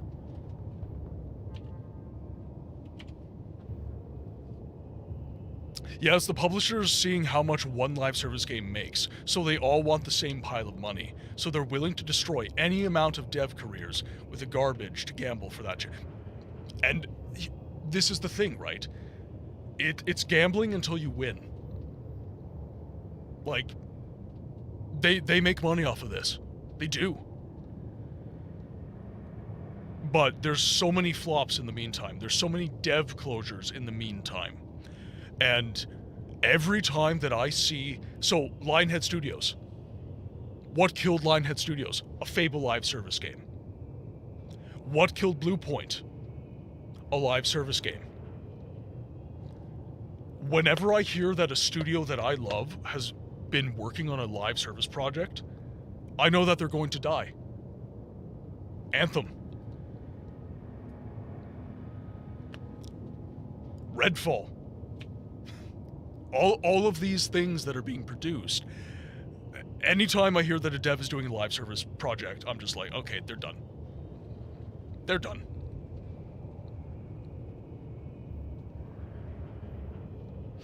Well, and that's exactly it, right? There's never an end number, right? Because the way that the system operates is they operate on projected profits. So basically at the start of the fiscal quarter, they go, we are telling the market that we are going to make this much money. So we are projecting this much profit. If you profit, but it's under that projection, you have failed. You've still profited, you've still made money, but you have failed. Dead Space Remake. It profited, it made money, but it failed because it did not meet projected profits. Final Fantasy VII Remake. It profited, but it failed to meet the projections of the profits, so it is a failure. So, when you report to shareholders, which the publishers do, they have to say, well, yeah, we made money, but we didn't make as much money as we told you, so, you know, if you've invested in us based on projected values, you've now failed. And that's what sucks about it, because it's not about the reality, it's about the projection. And that's what sucks about it. And it's been working like this for forever. I'm just glad that getting older, I realize how much I don't care about anything new. It's either slop right out of the gate, or if it's something that you're looking forward to, ultimately disappoints. I kind of disagree, but not entirely. I'm looking forward to the Wayward Realms, but I have no hope of it coming out or meeting expectations. So I think that what I try to do whenever any game comes out is I just clear my mind of any sort of expectation. I just go, okay, I'm coming into this experience. Let's see what the game does. Let's give it an honest go. Let's give it an honest review, and let's not try and put words in the game's mouth, so to speak.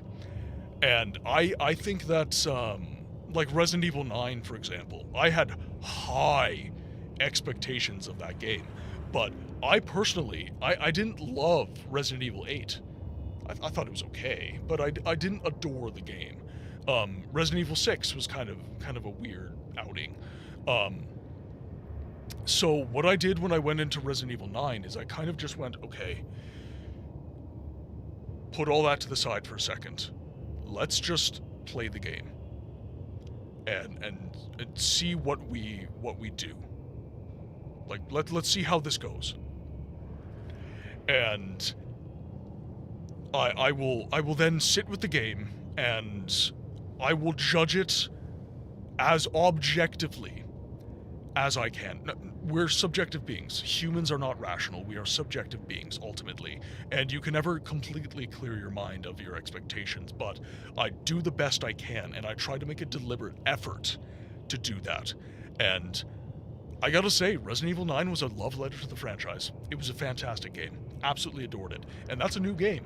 It's not slop.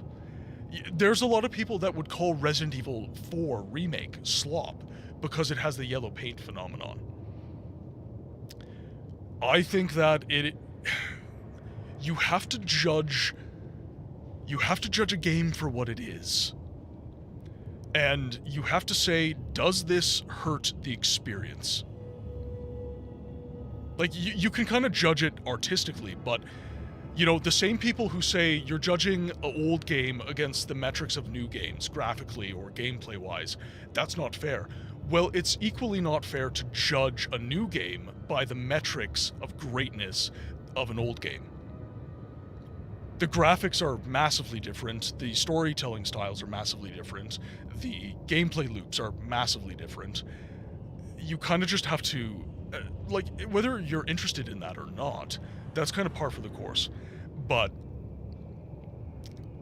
I have to realize that I'm playing a new game, and as someone who plays mostly old media at this point in my life, I have to say it's unfair to judge Resident Evil 4 Remake on, say, what made Resident Evil 2 OG good. Or Resident Evil 2 Remake on what made Resident Evil 2 OG good, right? It's a remake, so of course there's going to be certain things like, you know, does it even tell the right story that I have to be cognizant of, but the gameplay loops are not affiliated at all. They're not affiliated at all, so I have to just sit there and say, okay, so, like, this is a completely different experience.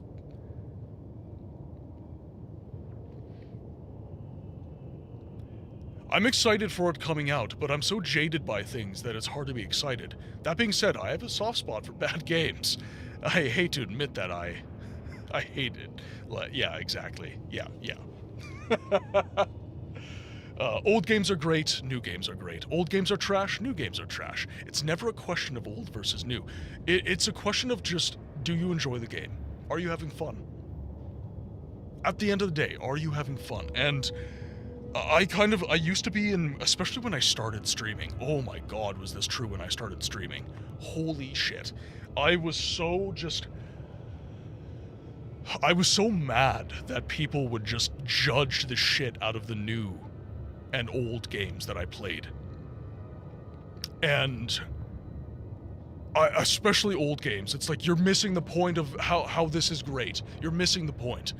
And I would get so mad, and it was like to the point where I would say I was jaded.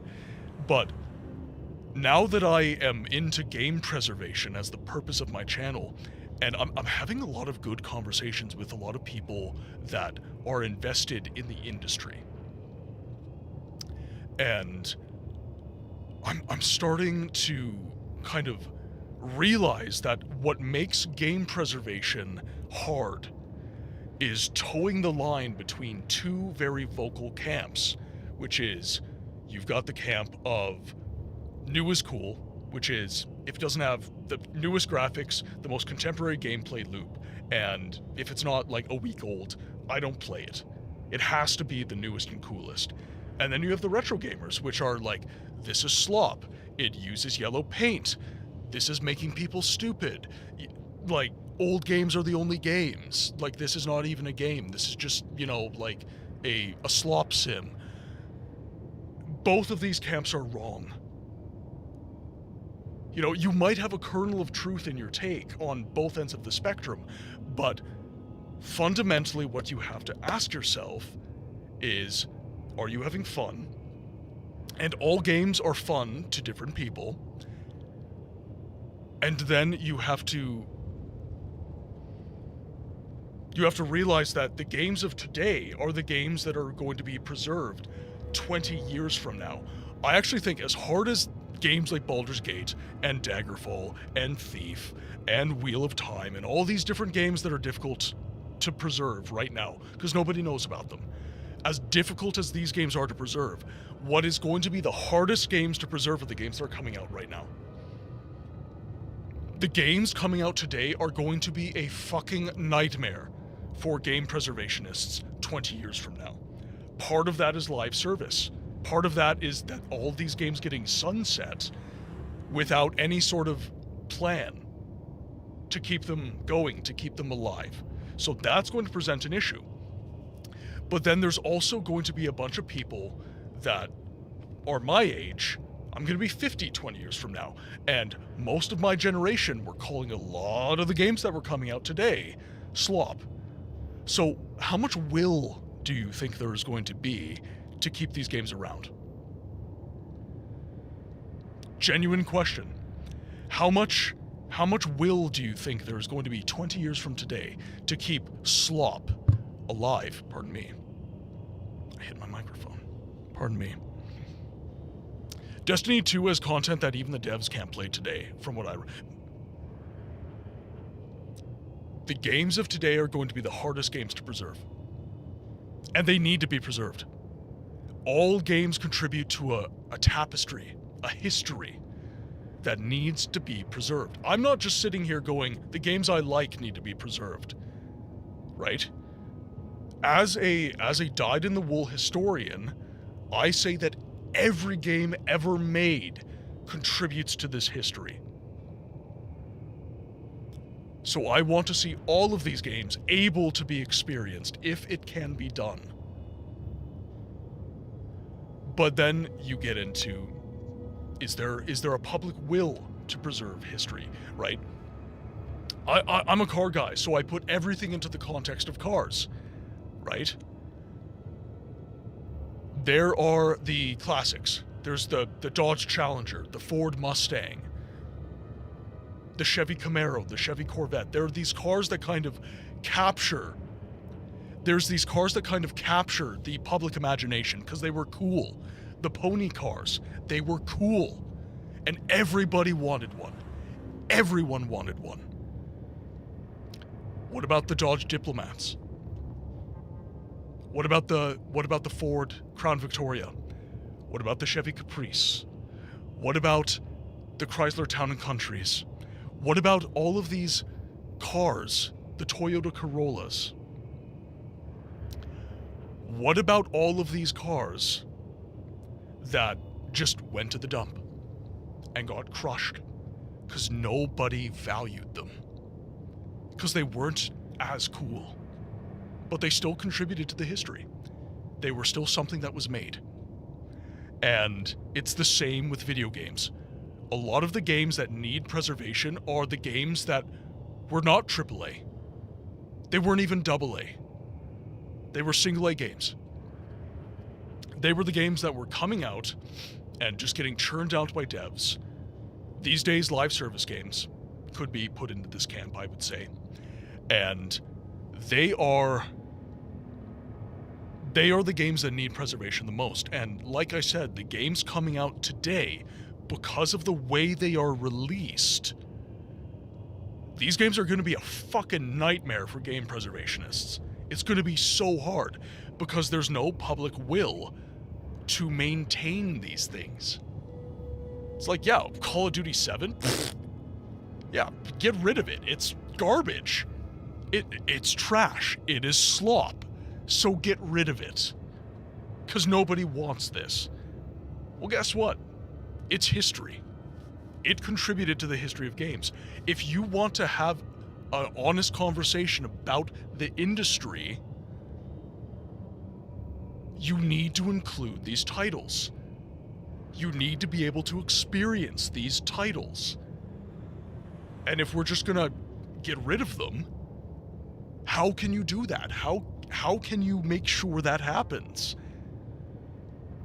It's going to be a nightmare. It's going to be really, really hard.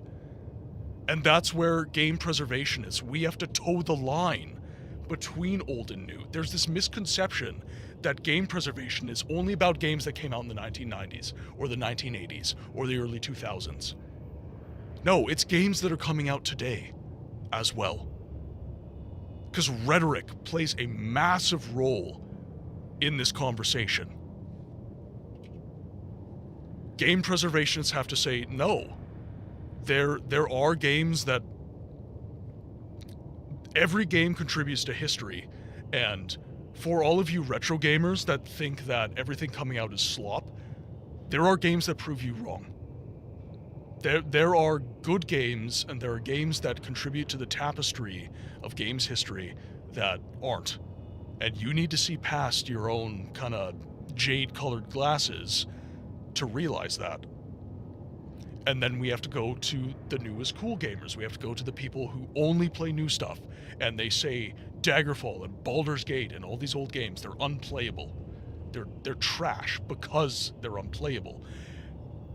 But there's so much nuance, and like, you want new mechanics because everything's the same. Play an old game. There were lots. Oh, so many games that are trying new things. Jay's Brave, welcome in. Raiders. It is majority slop, but still preserve it. So we get rid of slop. You see me, son. You see me. Raiders, welcome in. Can we get some welcomes for Jay's Brave? Incoming. Cozy cuddles from the Bravey Squad. Come in peace. And hugs. I'm a god. Excessive. How can you kill a god? What a grand and intoxicating innocence. Squishy Bunny, Spider-Man 51. Kill a god. Spider-Man 51. In Friends. I'm a god. I'm a god. Raiders, welcome to the Game Library, where we give a voice to the voiceless games. My name is Martin. I'm a variety streamer with a channel that focuses on game preservation and games history. You have raided in to me doing one of my little rants. I'm a notorious yappy boy. So we were just talking about how game preservation toes the line between new and old. And we have to make sure that even slop games get preserved, because it all contributes to the tapestry of games history. But my friend, how are you today? Jay's Brave. You were playing some Peak. How was it? Were you playing with friends? Were you playing by yourself? Tell me everything. And I appreciate the Squishy Bunny, Spider-Man, chatting for... Squishy Bunny, this is, I don't believe, your first time, but Spider-Man, this was your first time chatting, so I do appreciate your coming in with Jay's Brave. Actually, you know what reminded me of this? So, not your first... I can't remember a name like... I can't forget a game like Squishy Bunny. Can't forget a name like that. Spider-Man says, I've been hugged by Jay. I have been. The raid has embraced me. It has embraced me. Sai has reminded me with his comment about slop games. A new hand touches the majority is slop, beacon. but here's the deal, guys. Right? We talk about how the majority of games coming out are slop these days. The majority of games coming out when we were kids were slop too. Does anyone remember movie games? Do you remember movie IP games? Some of them were okay, but most of them were not great. Most of them were not the best. Like, let's be 100% for real with ourselves. A Series of Unfortunate Events, the game, not that great. It wasn't that great. You know, for every Lord of the Rings, The Two Towers, and The Incredibles, Rise of the Underminer, both great games, by the way, you should be playing them, you would get A Series of Unfortunate Events. You would get Avatar: The Last Airbender. You would get Buzz Lightyear. Right? Like, these games were not always batting 1,000. They were not always batting 1,000. Like, let's be so for real. Bugs Life PS1 was a banger, though, and Toy Story 2. One of my favorite movie IP games was the Harry Potter. This happened so I think it was the same dev for 3 games, and they were the PC versions of the games. You got Philosopher's Stone, Chamber of Secrets, and Prisoner of Azkaban. They were all great games. They were all super fun. They're all abandonware now, by the way. Speaking of game preservation, they were all abandonware now. And they're so fun. Like, the gameplay loop is absolutely brilliant. I'm actually thinking of finding out a way to play the PC versions of Philosopher's Stone, Chamber of Secrets, and Prisoner of Azkaban, because they were fantastic games. I dumped so many hours into these games. They were so fun. So fun. Enjoy the Lurk Dragon. But yeah, like, the thing is, we have such a recency bias that we're just sat there and we're saying, you know, the games coming out today, it's majority slop. It's always been. It's always, for every Ocarina of Time, you have 10 slop games. It's just the way it is. The industry just throws shit at the wall and they see what sticks. And then you've got IPs that are proven, and like, everyone's like, oh, there's so many remakes coming out now. The Xbox 360 and the PS3 era were full of remasters and remakes. Like, what are we talking about? Like, the industry has always done this. Nothing's changed. Nothing's changed. It's just, it looks snazzier now. And the gameplay is more streamlined. But this is exactly why game preservation is important, because we need to remind people of this stuff. We need to be able to remind people of this stuff. So that, you know, when we have our recency bias soapbox moment, like, oh, all these remakes, oh my god, we can be like, yeah, let's go back 20 years and see what it looked like. Remake, remaster. Like, this has always been happening. It's just, things, they look different now, so we're like, oh, it's the worst it's ever been. The industry is just terrible. The industry has changed in so many ways. The industry has changed in so many ways. But the idea that there have not always been slop games, the idea that there have not always been remakes or remasters, like, you've got 2 phases of any industry. You have the innovation and discovery phase, and then you have the extraction phase. The industry has known how to make a fun game for a long time now. There's a formula to this stuff. But the problem is that very soon after discovering what made a fun game, a lot of the best games ever to come out came out. And then we entered the extraction phase. And a big problem that we are getting into now is that there's a lot of devs that have not learned their history. There's not enough of devs that have remembered where they came from and we've been in the extraction phase for so long that I would argue that there's a lot of studios that have forgotten the sauce. You know, you've been making the Mac sauce for so long that you don't even know what the recipe is. All you know is, this is how I make Mac sauce. You don't know the Mac sauce requires paprika and mayo and mustard and ketchup.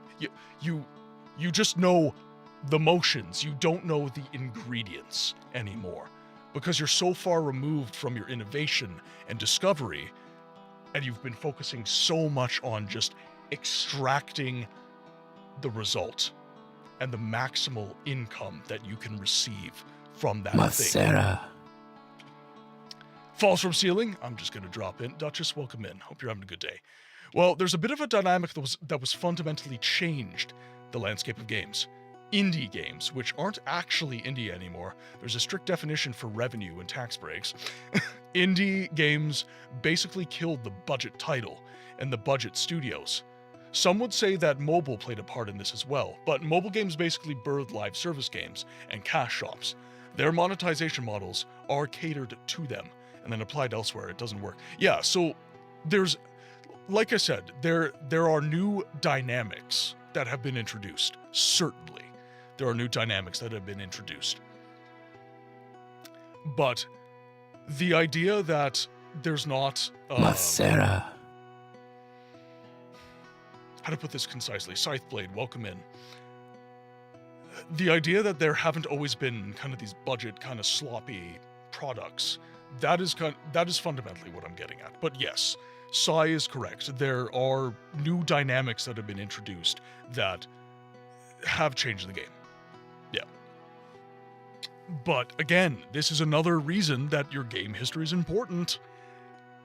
Because if you don't play these old games, if you don't realize what the industry was like, you're just going to be jaded by your recency bias. You are. Okay, let's get back to the game, because I'm sure that you guys are tired of hearing me rant. Oh, we are also at the 2-hour mark, so I might as well take my break. So, I will leave you with some clips, and I will be right back. Get yourself a drink, some snacks, and we will be right back.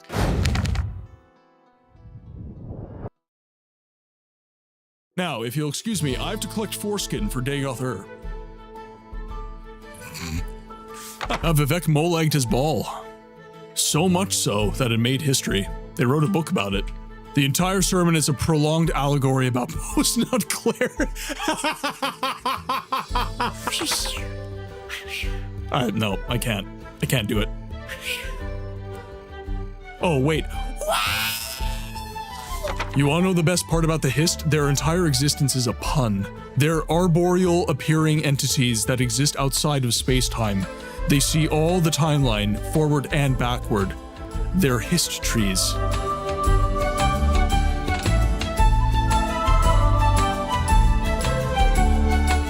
God damn it. You want more? You just saw your buddies get killed, man. Did he grabbed my arrow. Guys. 早上好，中国！现在我有冰淇淋，我很喜欢冰淇淋，但是《速度与激情9》比冰淇淋《速度与激情》《速度与激情9》我最喜欢。所以现在是音乐时间，准备1、2、3。2个礼拜以后，《速度与激情9 X3》，不要忘记，不要错，国际的去电影院看《速度与激情9》，因为非常好，电影动作非常好，差不多一样。冰淇淋再见。Come at me, scrub lords, I'm ripped. Okay.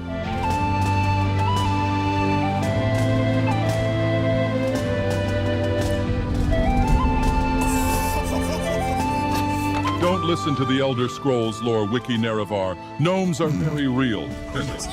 Look! Very long time the Vorworms can get on top of you in a pretty big way. Cheers, fellas.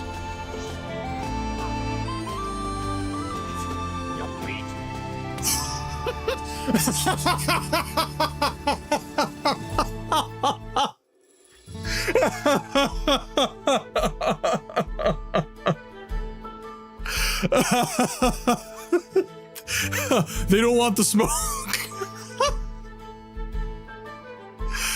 Oh my god. All right, well, let's go, buddy. It's okay. We're fine. It's fine. I am not a sociopath with a long history of violence. Oh, little secret area. Secret tunnel. Secret tunnel. Oh, God.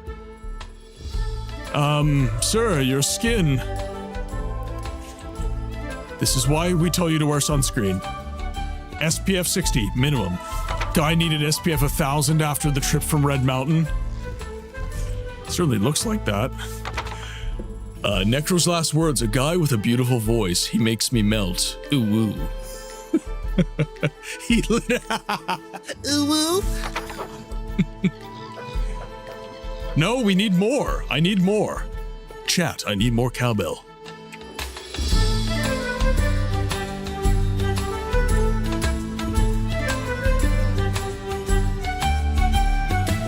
Lead them to Balmora? All right, that's enough of that kind of stuff. The mod author knows this is a complete tone shift, but just felt like it was important for you to hear. Let's get back to sex jokes and fantasy racism. My mic was not on. Welcome back from ads, everyone. Hope that you're having fantastic days if you are just dropping in. If you're not just dropping in, I hope you got some snacks to help deal with sitting through the stream. I appreciate each and every one of you. I have grabbed myself a ginger ale.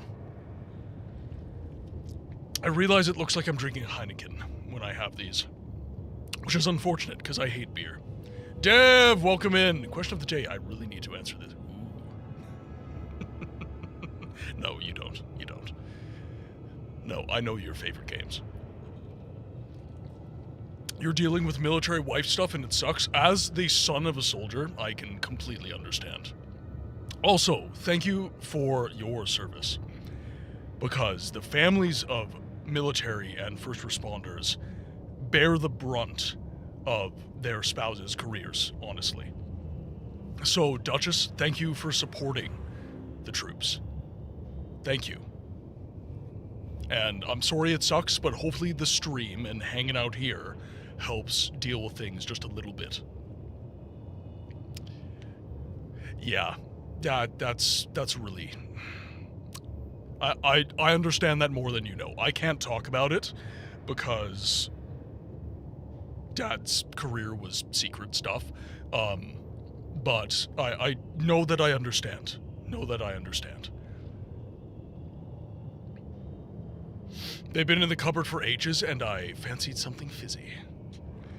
Drinking my first beer in like 3 years, it's not terrible. I can't stand beer. I cannot stand beer. It's ale, officer, not beer. I'm not drink. I've only had 2 drunks.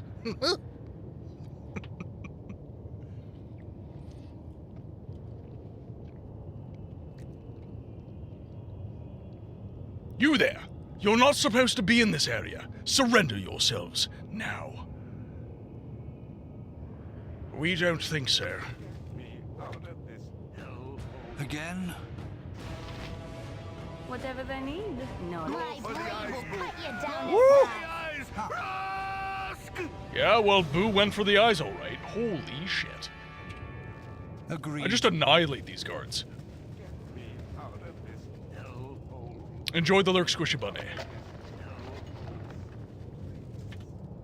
What is the plan? I don't even think I have to protect Dynahair, honestly. Yeah. Agreed. None of these guards have gold and it upsets me. Okay, so let's...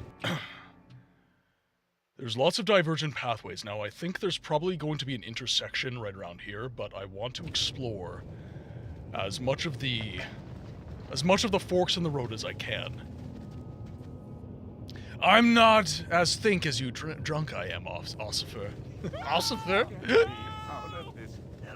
on you if you save the day.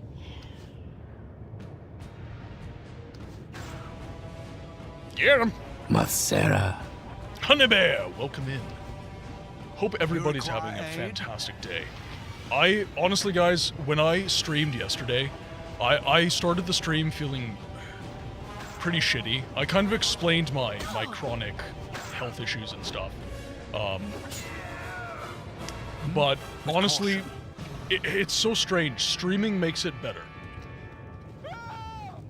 Now, there are some days where it's so bad that I don't think I can get a good stream in, but you guys have you give me energy. Like, the stream fills my cup, and it makes it so much easier for me to withstand everything. Down here, get around. Nice. So I guess what I'm getting at with this is, I hope that the stream is a nice place, especially with what Duchess was just mentioning. I hope that the stream is a nice place for you all to just relax and get away from some of the struggles of everyday life. I hope that I provide you guys with the same, not necessarily giving you energy, but I hope that this is a place where you find yourself feeling better after you leave for the day. Like, I genuinely hope that.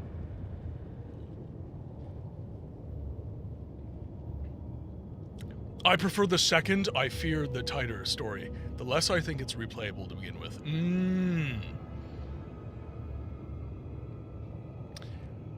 You fear the tighter story. Yeah, I guess that's true, because if there's no replayability, then it has to have replayability for it to be good.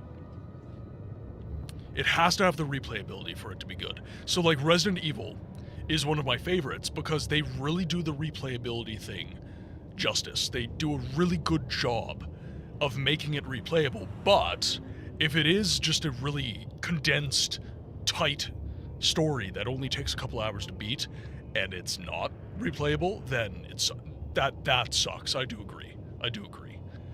That card. You're this way. Again? Servant awaits.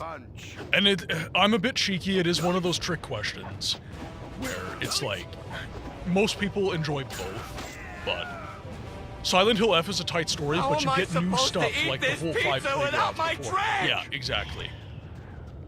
Yeah, it's well, and that's the Silent Hill and Resident Evil games are made to be replayed. Yes. There is stuff you can only get in those games if you replay them.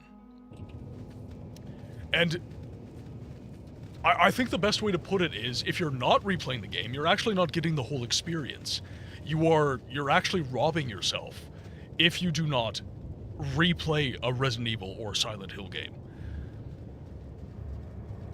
Yeah, made to be replayed.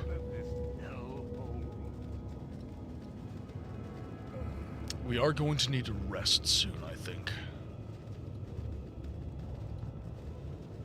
This might be a dead end, actually. Is this a dead end? I think it is. Ah, okay, so that's the exit. All right, so let's head over here. And this might actually just be a dead end, then. Most people who don't like Silent Hill F, I think, based on their opinion, literally didn't understand why they're locked into that first ending and why the replay is needed for the narrative.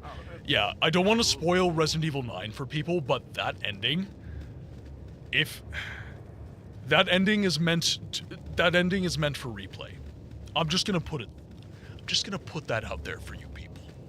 If you do not like the ending of Resident Evil 9, you picked the wrong ending. I'm just gonna say that. Because there is an ending for you. There is an ending for you. You just haven't played it yet.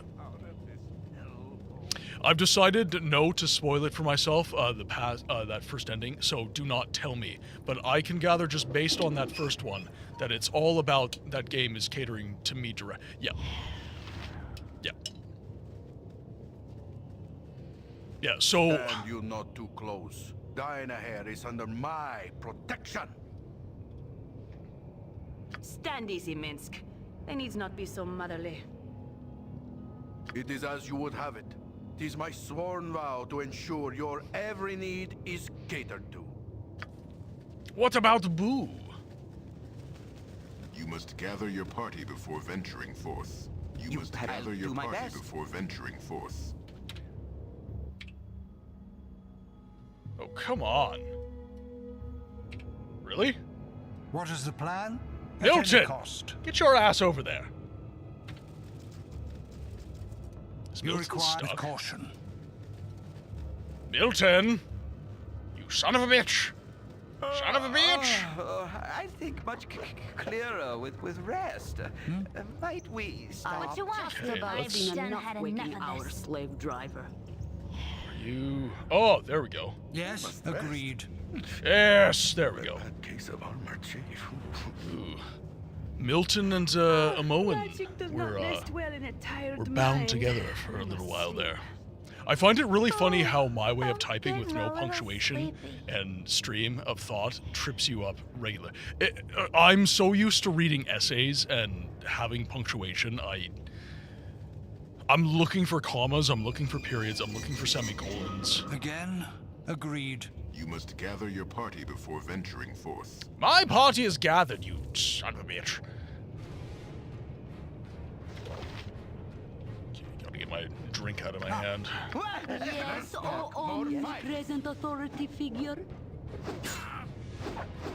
What is the plan? Kill the guards. Think carefully. Go for Get him! So many secrets. Woo! hide there. Oh my god! Explodiness. Ooh, oh, that's not good. Whatever then is directed. Dinah here, get out of the fight, please. You require aid? With caution. Okay, so these must be the barracks. So let's see.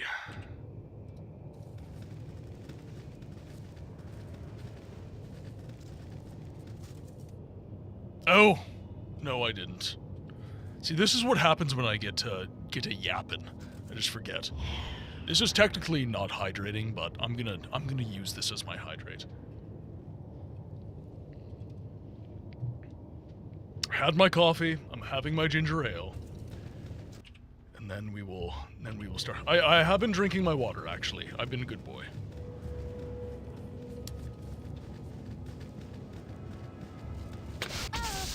Whoa! Okay, that was a trap. I need aid soon, lest my hamster become an orphan. Lest my hamster become an Think orphan. carefully. You guys, it was a W move getting me to put Minsk in my party. Or Minsk. Yes. Servant Who awaits. was sir?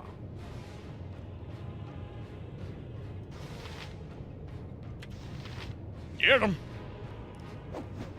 Right, so we're gonna have to take Amoan through and try to detect traps. No! It's gonna be the play.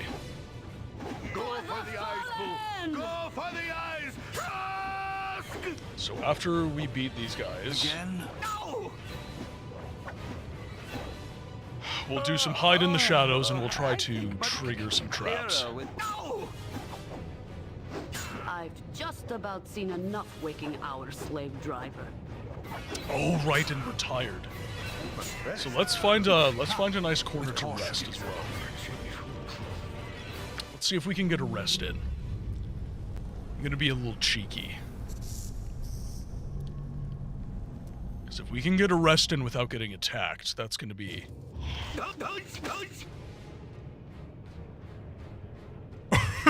My fault!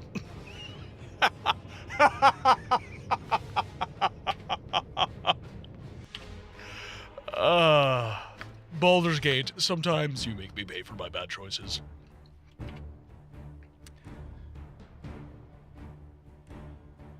Oh, you've seen the demo reel. I'm glad you think that's cool, Bowski. I'm glad. I worked remarkably hard on it. Classic Baldur's Gate move there. Perfect. All right, Think we are carefully. We are rested. We are refreshed. Servant away. Go for the eyes, Boo! Go for the eyes! Rusk! Again, Hopefully, you and the prospective clients feel the as same. needed. Yes, oh omnipresent authority figure. Get all them taken down. Save our game. All right, You're a Owen, queer you're up. fellow. I'm gone. What is this?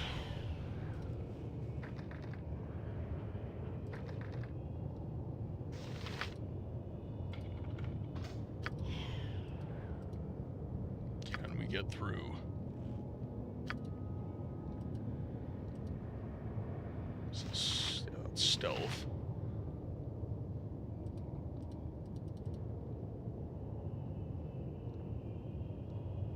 Oh, the lockpick succeeded. Nice. Nice. Okay, so this is... Ooh, that's nasty. This is the prison. Bunch of emaciated prisoners here. Alright, so that's the prison. Yeah. Go for the eyes, Boo! Okay, lure him in, if we can. Then Milton will take him down. Woo! Oh my god! What is the plan? At any My cost. party is absolutely What you want? ferocious. I've done had enough of this. Alright, come after me, please. Follow me.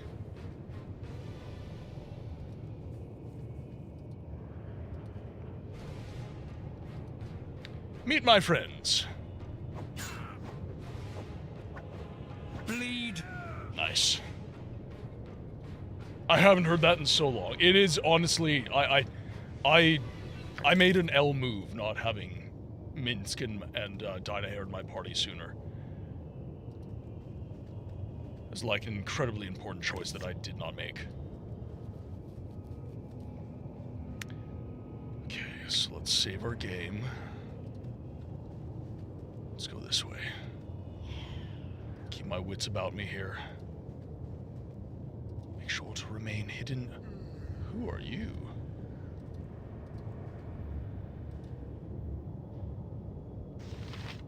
So that's just a random guard. Okay, so this is where the traps start coming in.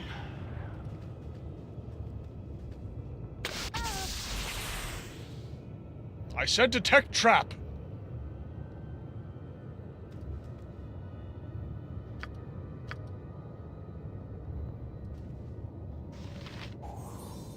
Nice. Okay, so thieving.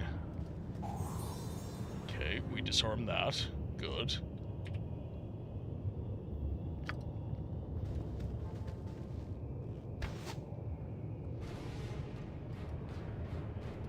Come to me.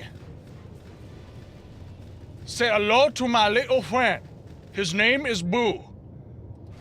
He has a very unstable friend named Minsk. Okay.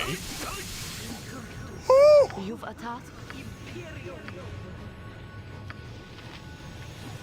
Heal, my friend! Ah, damn it. Ah.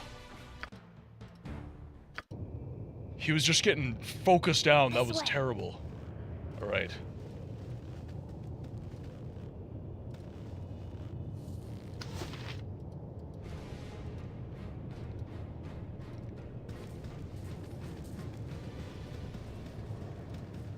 All right, Boo. Go for the eyes, Boo! Yes? Nature servant awaits. All right. They're called?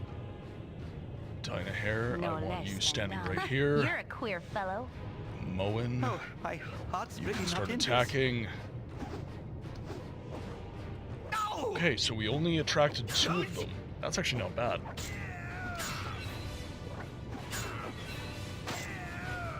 Get them in a choke point and it's just child's play. Again? Yes. Okay, so we now have the mage with a much smaller support party, so we should probably be able to take them down.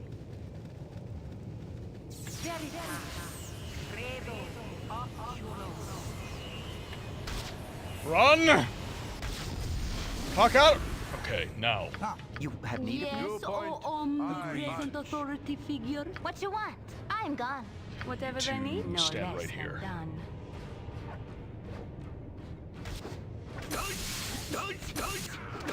Oh! He's taking all the hits right now. Okay, Jahira, please heal my boy. Okay. Thank you, sir. May I have another?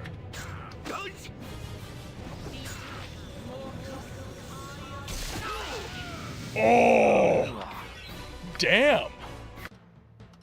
He is squishy as hell. You must work? You dislike that you must work? Hey. Yes? I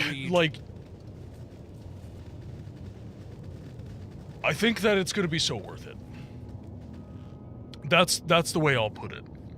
I think that you're going through a lot of suffering right now, but once it's done, it's going to... A, it's going to be a massive You're a relief. queer. I've done But had then enough of B, this. I think that the results you're going to be getting is... Again, think carefully. It's going to be worth it. What you want? This way. So I am sorry that you must work, but also I'm not sorry because we're going to get something really, really cool out of the work you're doing.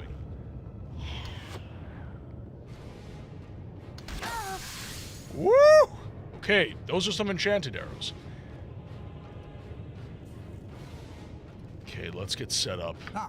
Nature's servant Agreed. Yep.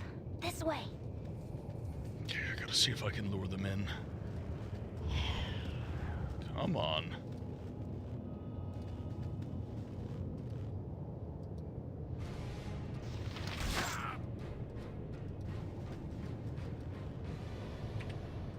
Okay, we'll just do our little save game. Woo! I feel so cold. Well, yes, because that was a frost arrow that was cast on you. Not surprised you feel I cold. so cold. All right, we did give some damage. Okay, let's get back to the party. Now, Milton has a potion that I think would be good for Moen. It's potion of agility, potion of perception. Oh, can't take it. Okay. In that case, let's do...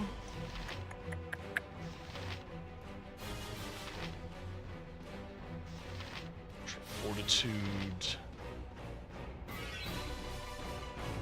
Actually, let's get a Moen out of the fight. Yes, Jahira, omnipresent authority you figure. can heal a Moen. Probably going to need a couple heals with the amount of health a Moen has. And then we can take this archer down because the archer took the bait.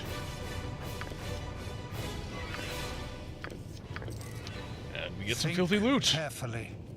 Okay, Jahira, could you please heal a Moen? I think I'm just terrified of it flopping because so many people. Don't be. Don't be.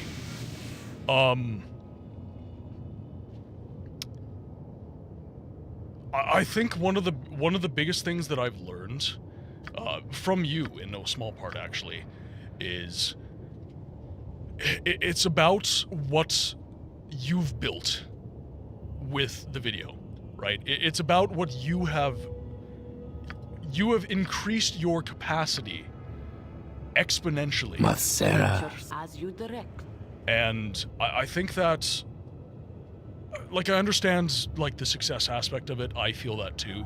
For every time I post a video, that, like, it was to the point where if I didn't have a short do like 100,000 views, I would feel like I did a bad short.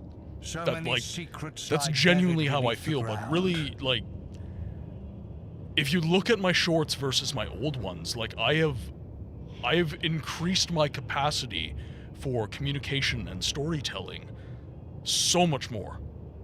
And I think the scope of the project that you've taken on, Audie, is such that you have increased your skills and your capacity, and also, I would say your leadership. Like, you brought on a team of people and you organized that. Like, that is no small task. That is no small task. And, like, I'm not saying this is like a coping thing. I'm saying this is like, you've taken on a lot, and you've done a very good job. And you should commend yourself for that. You should pat yourself on the back for that. I care not. Yes, oh omnipresent authority figure.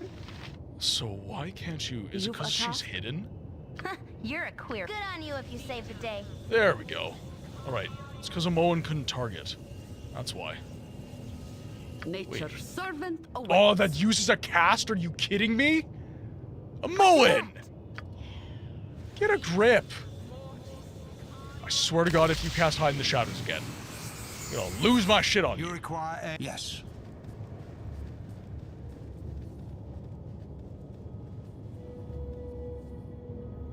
Yeah, that's fair. That is fair. Flameborn, welcome in. 3 stream streak, thank you very much. I have been thinking a lot about with caution how to reward people who get a lot of challenge points, or channel points. And I thought of maybe doing something where it's like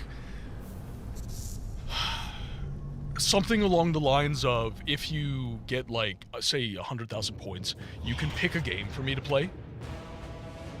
Yes. Type thing. Okay, these guards are actually pretty easy to beat, so...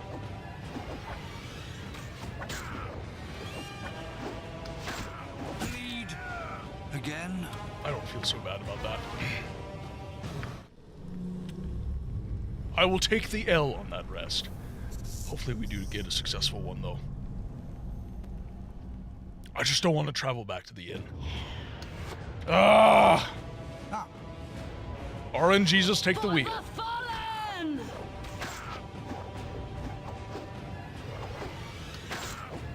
Bleed. Okay.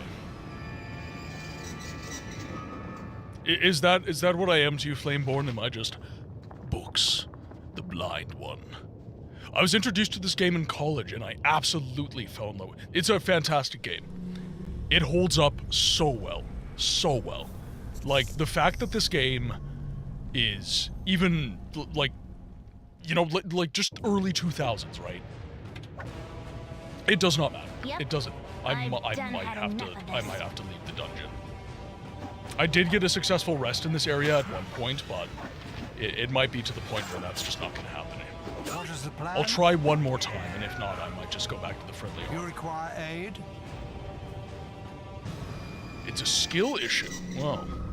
Let me get right on that. So, it's a skill issue. So, my skill issue is that I see Flame's chats, and that is my problem. So, what I have to do, chat, is I have to stop acknowledging any of Flameborn's chats, and then I no longer have that skill For now. I understand, Flame. I will get right on that. Agreed.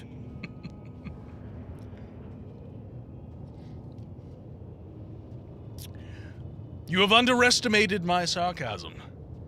You have underestimated my powers.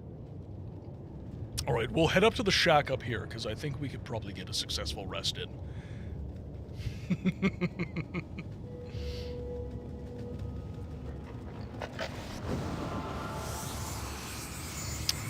Alright, let's get up here. Alright, now, can we rest successfully? At any cost. Think carefully. I cannot rest here. Really? Okay. Can I rest here?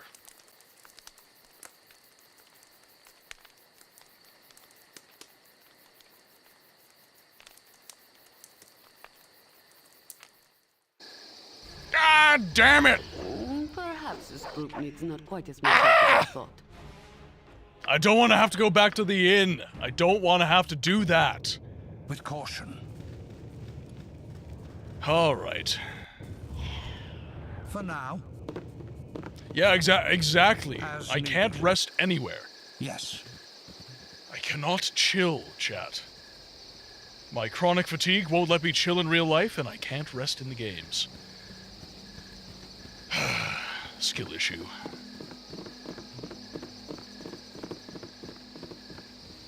So what happens, Banana? You stress me out Agreed. enough, I turn into a parrot. Oh, I can't rest here. And if I try to go back to the Friendly Arm Inn, guess what? I'm going to get waylaid.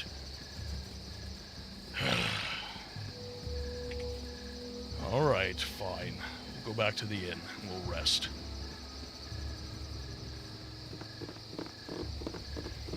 We shall endeavor to rest. See how it goes.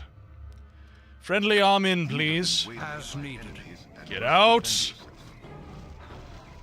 Assemble my party? Ah, thank God. Yes. Woo! Alright.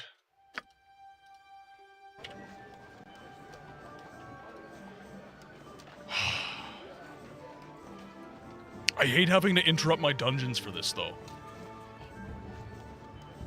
But Amon got damaged too much. I didn't have enough heals. Because there's definitely going to be a boss fight. You must gather your party before venturing forth. You must gather your party before venturing forth. I'm trying. You must gather your party before venturing forth. For now. Right. Let's have a chat, shall we? My inn is open to all who behave themselves. I would like a royal suite, please. Oh no, I totally did. Totally did sound like Parrot Scream.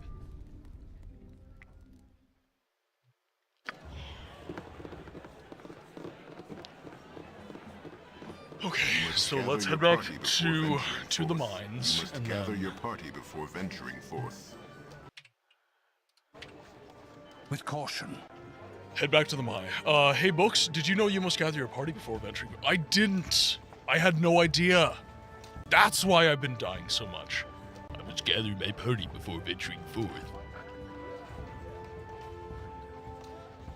That voice actor probably made so much money off royalties.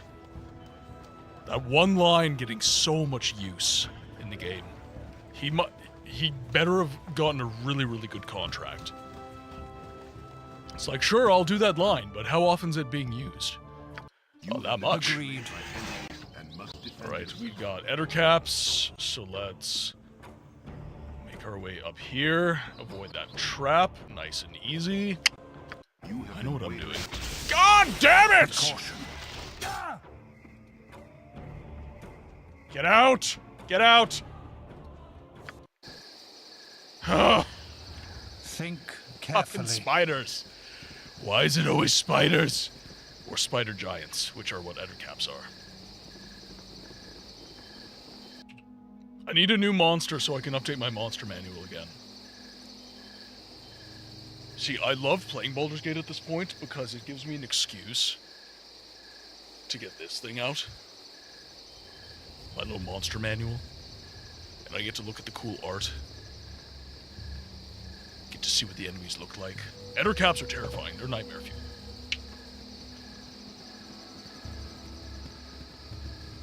So right now we are in the Cloakwood forest, and so the Iron Throne has been trying to assassinate us basically since the start of the game. So right now we are just going into the Cloakwood to find. Did you just say you must rest? Minsk, you and I need to have words.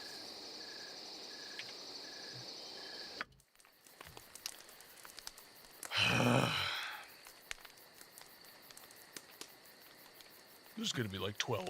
12 enemies? Take your bets right now. 12? I'm thinking 12. We had a successful rest! Yes! For now. Think. I feel like I carefully. got summoned by the D&D book. You Yes. did. Everybody gets summoned by the Agreed. D&D book.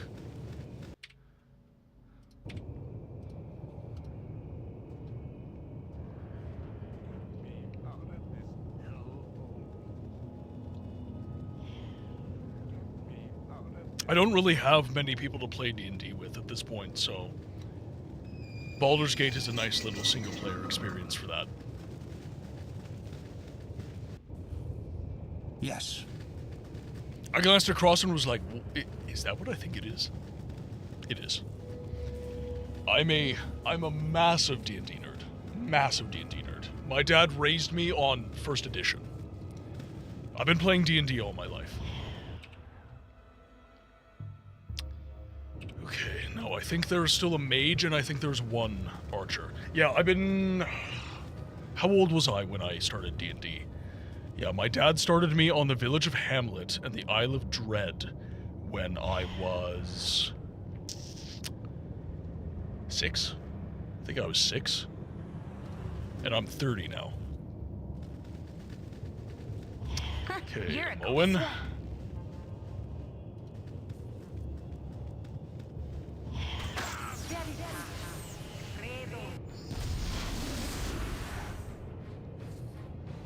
Following me?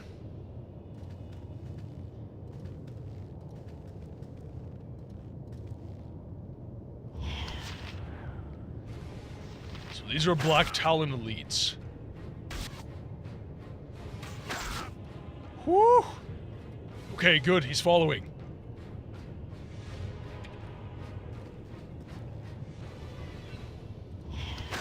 Get the drop on him. Nice.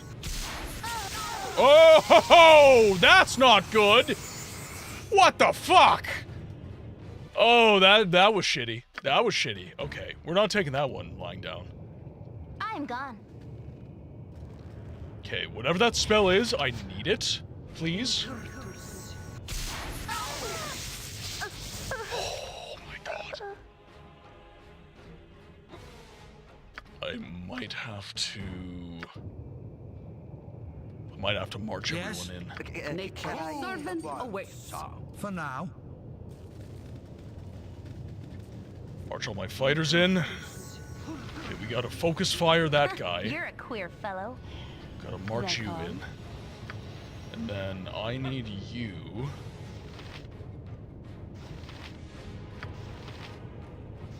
If you can do burning hands, that would, oh my god!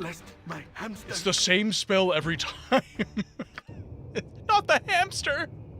Yes. Not the hamster! You're a queer fellow.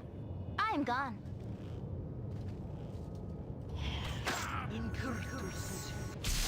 No! Shit! Shooting through walls! How? I don't understand. I'm gone.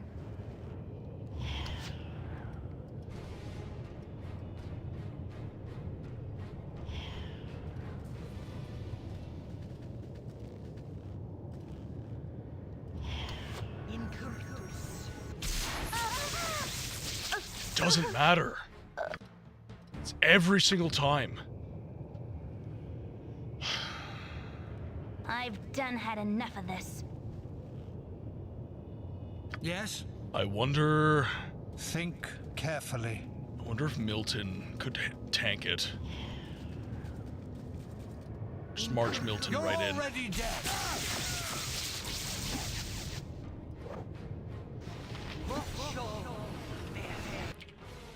Okay, we have the potion of heroism. Just pop that potion, Milton.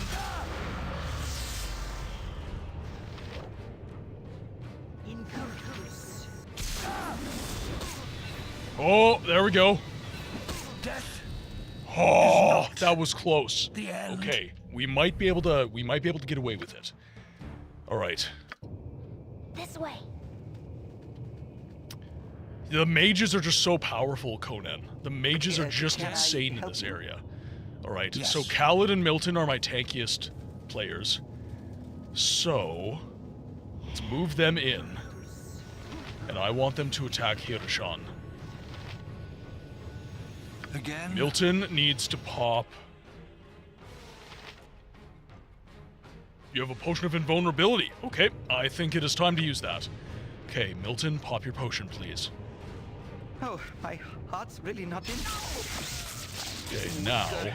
I'll need a healer Holy shit. as soon as possible. You have need of me? Oh! Alright. I think I've got the play. I've done had enough of this. Yes. Okay, Milton, you're flying solo. Carefully. Because you can. Me too, Amoan. Me too. Right, we have a potion of invulnerability. Let's move in.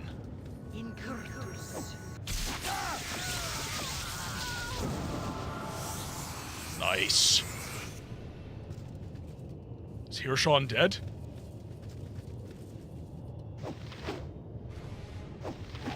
I'm invulnerable. Oh, Hiroshan is dead. I have a mage robe. I can. Right, but if Hiroshan is dead, I'll move everyone else in. Milton can definitely take this guy down by himself, though.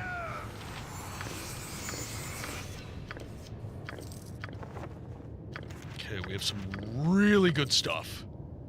Okay, perfect. Let's give all this to Amoan. Give these to Dynair. Ciao for now. Much love, Bowski. Thank you so much for hanging out, my friend. It is much appreciated. Guys, if you're not hanging out with Audibel and Bowski, I don't think I have any mods in the chat right now, but just click on the name, follow Bowski, follow Audibel. They are great people, absolutely fantastic human beings, and you are doing yourself a disservice not following them. Definitely drop them a follow, guys. Audibel is mostly a YouTuber, so make sure to follow on Das YouTubes. No! Holy... Okay. You have need of me? Servant And of awaits. course you were immediately poisoned. You're a queer fellow. That call. As directed. Okay, we'll move you back. Anyone know where one could purchase a hamster? I need one to squeeze into some hard-to-reach places. If you know, you know. Eminem starts playing in the background.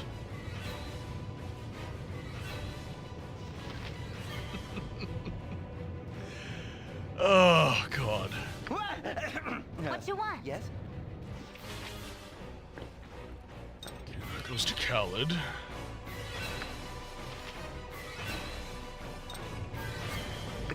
Can I... Khaled, please pop a potion, sir. No! No! No! Yep. Okay, Amoan, I need you to take this archer down. Whatever they need. Dynahair, some more magic missile action, please, on that guard specifically. No! Okay. No! Nice. Okay. Thank you, Doctor. May I have another? Shit, you got poisoned again, dude. Yes, oh omnipresent authority figure. Alright, we need to heal Khaled, because he's going to die. Bleed. I'm getting weaker. Bleed. I'm getting weaker. Okay, heal Khaled again, Weaker. please. I'll need a healer as soon as possible. Okay, one more on Khaled, please. What is the plan? Agreed. Good, good. Okay, we'll grab some more arrows.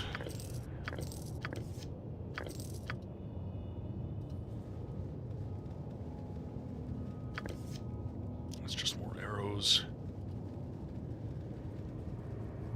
Okay, I think we're good.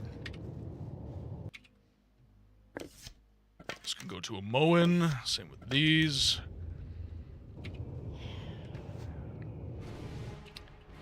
We have to go next. Oh, shit. Okay, guard found You us. require aid? Need of me? Let's see. Point. I bunch. I care Let's not. move you in. I'm gone. The fallen! Khaled needs another Nature's heal. Do we servant have another? awaits. We do not. We're probably gonna have to rest in this area. Okay, so there's a Agreed. cook. Go for the eyes, Boo! Go for the eyes! Run! Using some of the ice arrows now. Nice. Yes? More quick save action. With caution. I gotta keep my head on the swivel here. This is crazy. It's a horny jail with the Razman. Yeah, exactly. Razman been in the horny jail. He escaped multiple times, actually.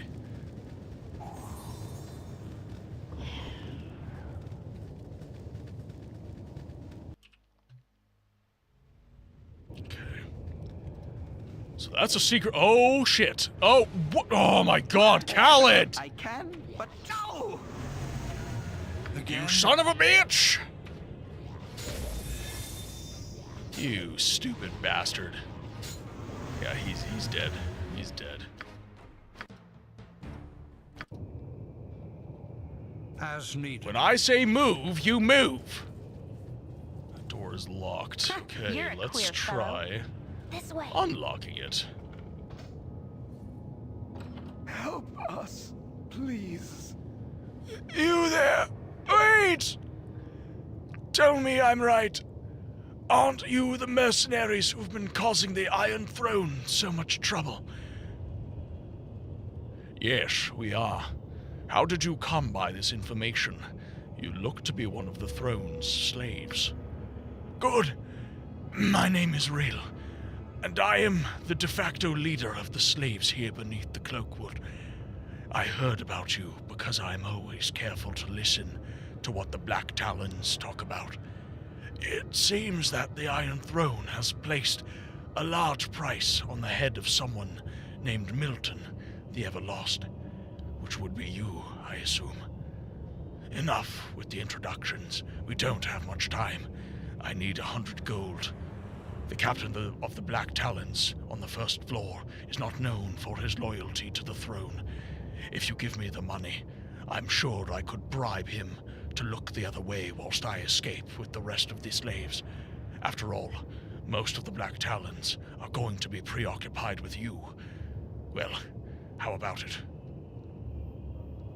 Here, take the gold you need, and get yourself and the others away from here as soon as possible. Thank you. Thank you so much. I wish you well, and hope that you can bring an end to this stinking operation. Evil round every corner. Careful not to step Yes? For now. Alright. Is this the captain of the guard we heard so much about? So, anyone got tips on how to lure a curious rodent out of a tight spot? Or did ye burrow into another river?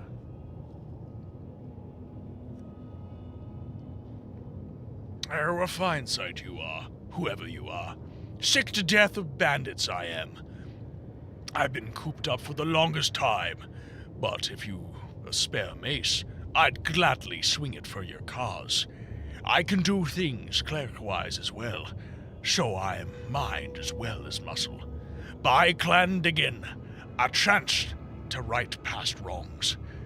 Can I join you?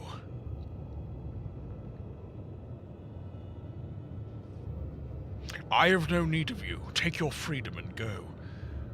You're a bit of a fool to refuse my help, though perhaps foolhardy risks are called for. So be it. I'll go my own way. I will tell you how to hurt these black guards, though. This mine here. It was my clan's long ago. We were just tapping the richest ore deposits when we breached a riverbank. Most of us died, and those that lived left the mine a flooded tomb. So, here's the fool me, who gets a trade within the Iron Throne. My friend, Rilar, learns of my past and tortures the mine location out of me. Now my clan, Graveyard, feeds the throne while they starve the coast of Ore. Here be directions to the river breach. Knowing hands can loosen the magical plug and flood the mine again. Do this for me, and for yourselves, if you'd be against the throne. I'll make my way out without you, but I'll be back a few eyes on the way. I'll black a few eyes on the way.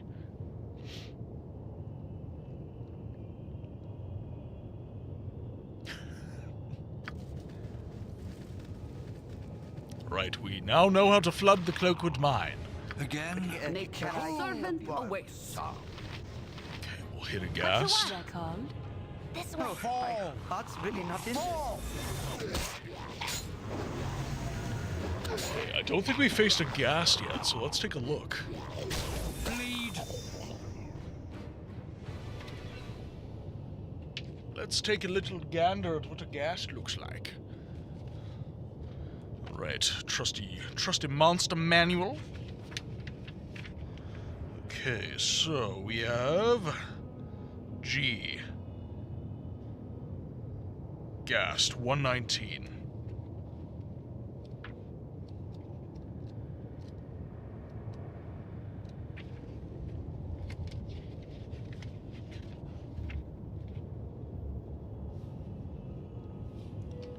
That's a ghoul. 119. Ghast. Although these creatures look just like their lesser kin, they are far more deadly and cunning. So they are a variant of a ghoul. That's what they are. So a ghoul. Ghouls haunt graveyard battlefields and other places rich with the carrion they hunger for. These terrible creatures lurk wherever the stench of death hangs heavy, ready to devour the unwary. Ghouls are said to be created upon the death of a living man or woman who savored the taste of the flesh of people. The assertion may or may not be true, but it does explain the disgusting behavior of these anthropophagous undead. Some believe that anyone of exceptional debauchery and wickedness runs the risk of becoming a ghoul. The transformation from living beings into fell things of the night has warped their minds, making them cunning and feral. Ghouls speak the languages they spoke in life, usually common. Then there's the Lacodon. These cousins of the ghoul have the aquatic subtype. They lurk near hidden reefs and other places where ships are likely to meet their end. They have a base land speed of 30 feet and a swim speed of 30 feet and are found only in aquatic environments. And of course we have the art.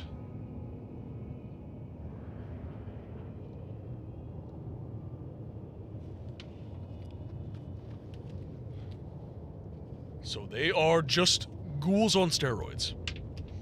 That is what a ghast is. Ah, for now. What is the plan? At any cost. You require... Oh, they got petrified. They got petrified. Interesting. Okay, so we have to wait for their petrification to stop. Ghouls? I didn't... Yes? Different, but same. Same, but different. Again? Just gotta wait for the stone flesh to stop.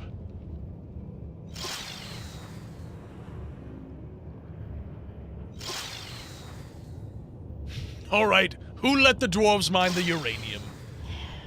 I am a dwarf and I'm digging a hole. Agreed. Diggy hole.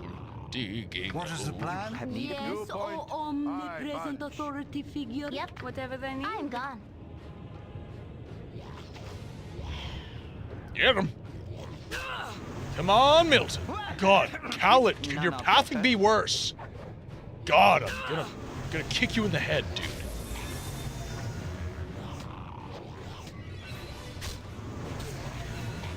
Okay, Khaled, you can just launch arrows.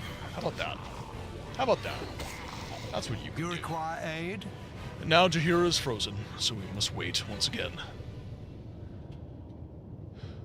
Who let the dwarves out? Good question. Who let the dwarves out? What is this new devilry? 'Tis an ancient evil, far beyond your skills. At any cost. Run! At any cost. Oh my god, they're stuck on each other again! Stop it! Yes, for now. Okay, what do I have to do here, guys? Can I do my Stop best? You've attacked humping! for the group. I care not. Let's talk butt kicking for goodness. Again. For now. Oh, thank God. Cool. He was butt kicking for goodness. Think carefully. You have need of me? I can, but try. You require agreed. As needed. Right.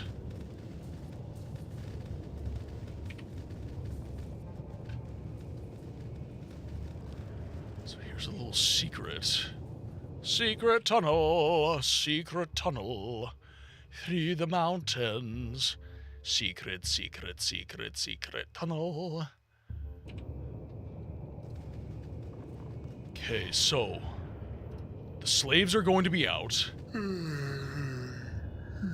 Hey, you're those adventurers. I give up. Please don't hurt me. I promise I won't scream. I don't want to die. Please, let me live. Just don't kill me. Are you gonna let me live? Are you? Huh? Huh? Sure, we'll let you live. Just tell us everything we want to know. I'll tell you everything. Everything! My boss, Davior, he's on the 4th level. He's the head of the he's the head honcho. Now, are you gonna let me live? Yes, now get the hell out of here. Daviorn, the 4th floor of the Cloakwood mine.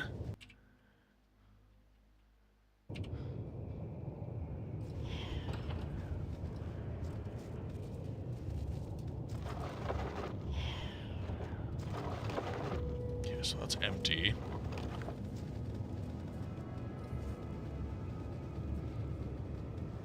Okay, guys, I feel like we're gonna be getting some story. So, ads have dropped. I'm gonna take a break. I'm gonna leave you with the clips. Save our game. These noises are concerning me. I will pause my game. Alright, we will see you guys after ads. Again? Really? Right? It's good, Sigma. Can you sing?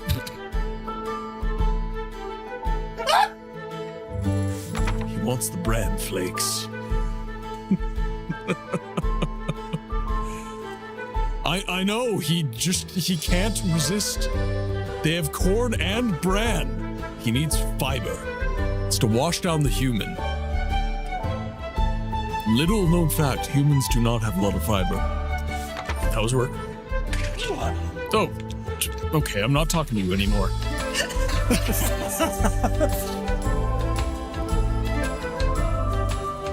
Not my fault! Chat, say hello to Mrs. Books. These fuck-ass Nords Nerevar, they're injecting the kids with skooma to change their natural Dunmer skin color. Are you telling me someone willingly slept with Amryn? That motherfucker has been trying to find his rusty iron sword since the 2nd era. I know exactly what voice you want me to read it in as well. I know exactly what voice you want me to go for. Okay, let me pull it up. Shotgun-chan, desu ne?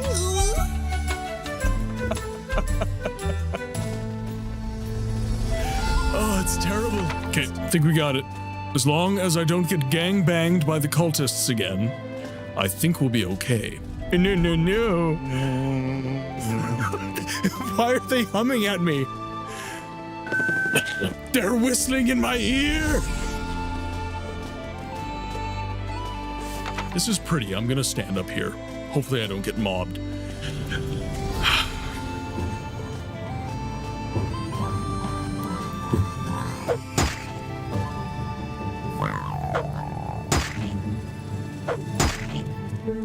What can I do for you?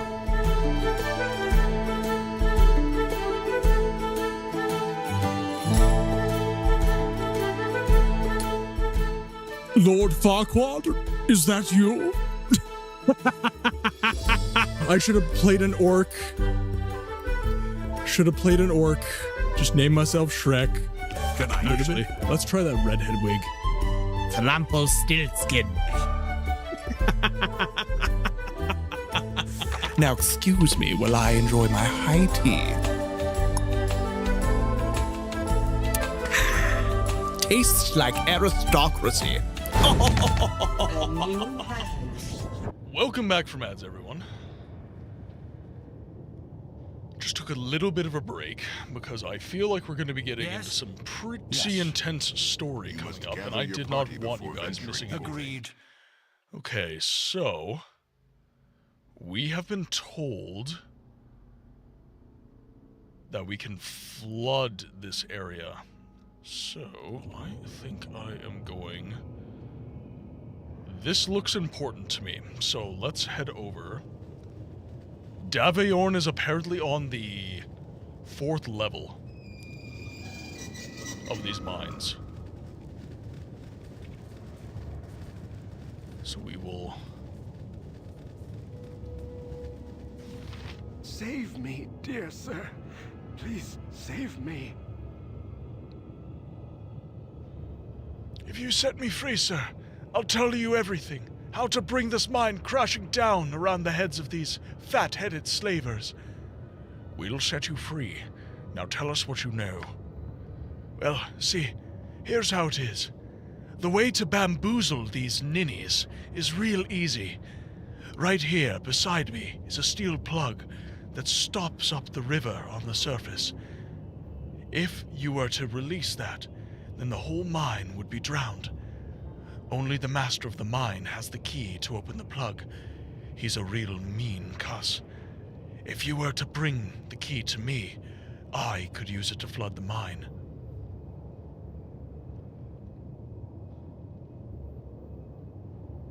Alright, we'll find this master of the mine and his key, and we'll bring it back to you and see what you can do. Good. If you haven't already been down to the lower levels, try to find a man named Rill. He's a good friend of mine, and should be able to come up with a plan on how to get all the slaves to safety. I'll see you later then. Try not to get killed.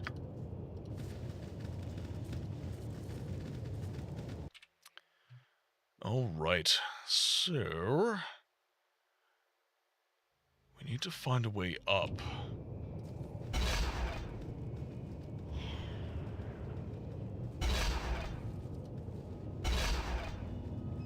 What are these sounds?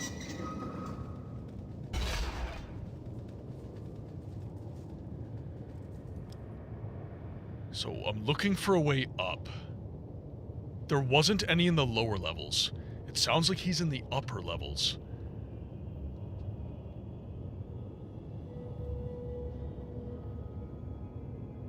Okay, so there's nothing in any of these areas.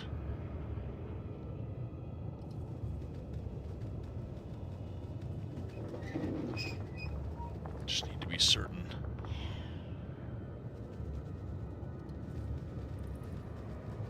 So I need to head Perhaps this up. group needs not quite as much help as I thought. Don't see anything.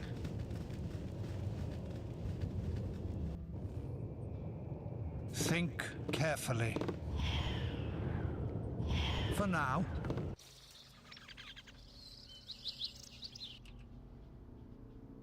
So that's the barracks. For now. Oh, we didn't go in. I thought we did.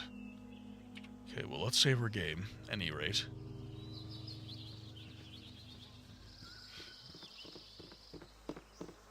And then he should be in the barracks. I know a 4th level was mentioned, but I think that he would be here.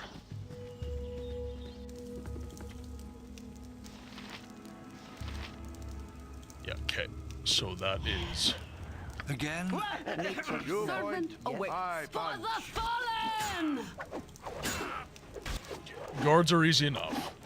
But I have a feeling this Daveorn guy is gonna be... Oh, my heart's really not in this. gonna be really shitty to fight. Khaled's a little bit low on health. So we'll have to... have to be very careful. So I kicked him in the head till he was dead. Agreed. Please, please don't kill me. I'll tell you where the mines are. Yeah, I'll do that for you if you spare me. The entrance is in the bailey to the east. Please, let me live.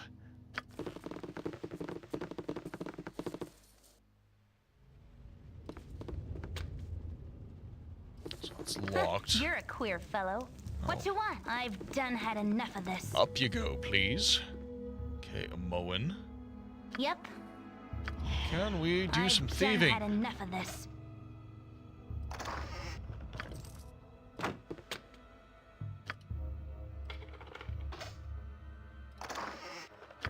Ooh. Oh, it's just a regular heavy crossbow, so not much point, I would say.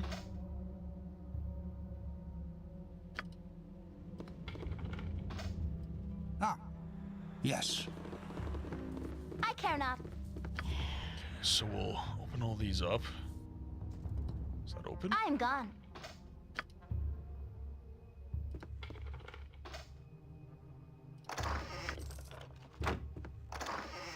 Grab all the gold we can.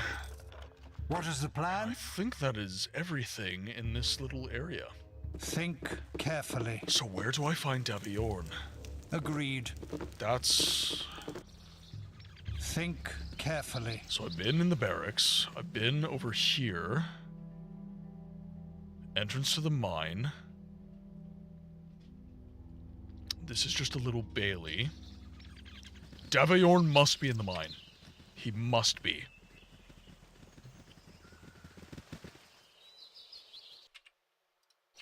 Let's make our way right here.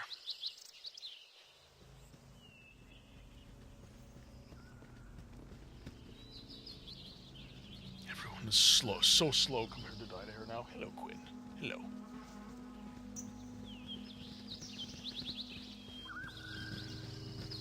She's like, it's time for food, please. Even though it's an hour early. Yes. It is an hour early. With caution. Not being a brat. As needed. Okay, so where on earth do I go?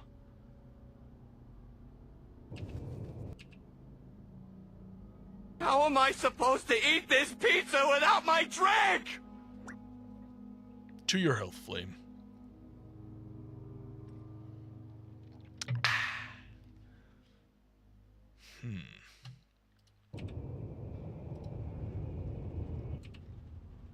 There seems to be a little bit of fog of war here, so let's head down this way and see if there's anything else to see. Oh, nice. Okay.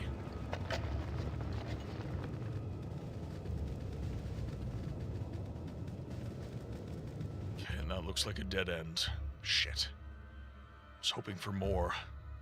Yorworth, welcome in. I hope you're having a good day. Hope you're having a very good day. There's a question of the day at the top of chat, if you are so inclined. But if not, how are you doing? How are you doing? Welcome in.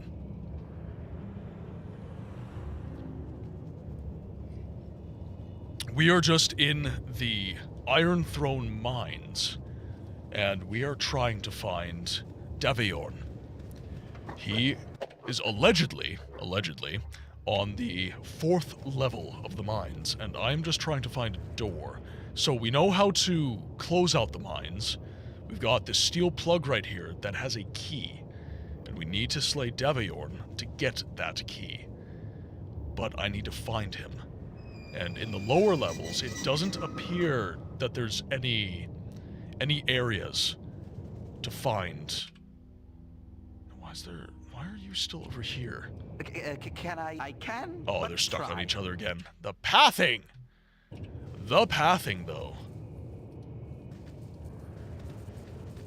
You have need of me? Who else is here? It's Dinah here. As directed. If Come on. I'll do my best. Figure it out. No less than done. Stop humping her. Thank you. I'll do my best.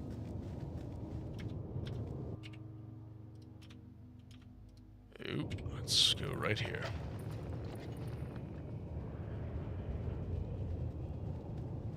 And there. You require Slept, everyone. aid? So it doesn't appear that there's any... Doesn't look like there's any doorways anywhere else. I don't see anything. Because normally a doorway is pretty obvious. It's kind of an illuminated kind of entryway. I mean, is that not what it looked like, Flame? In my mind, Portal is the perfect game. Short length and is positive. Yeah, like, I err. I love the Elder Scrolls. I love long, kind of winded RPGs. I love games like that. But I have to say that games like Fable, games like Resident Evil, just basically the whole Resident Evil franchise, games like Silent Hill, games like Pokemon, they have this immense replayability within their gameplay loop that I favor, I would say.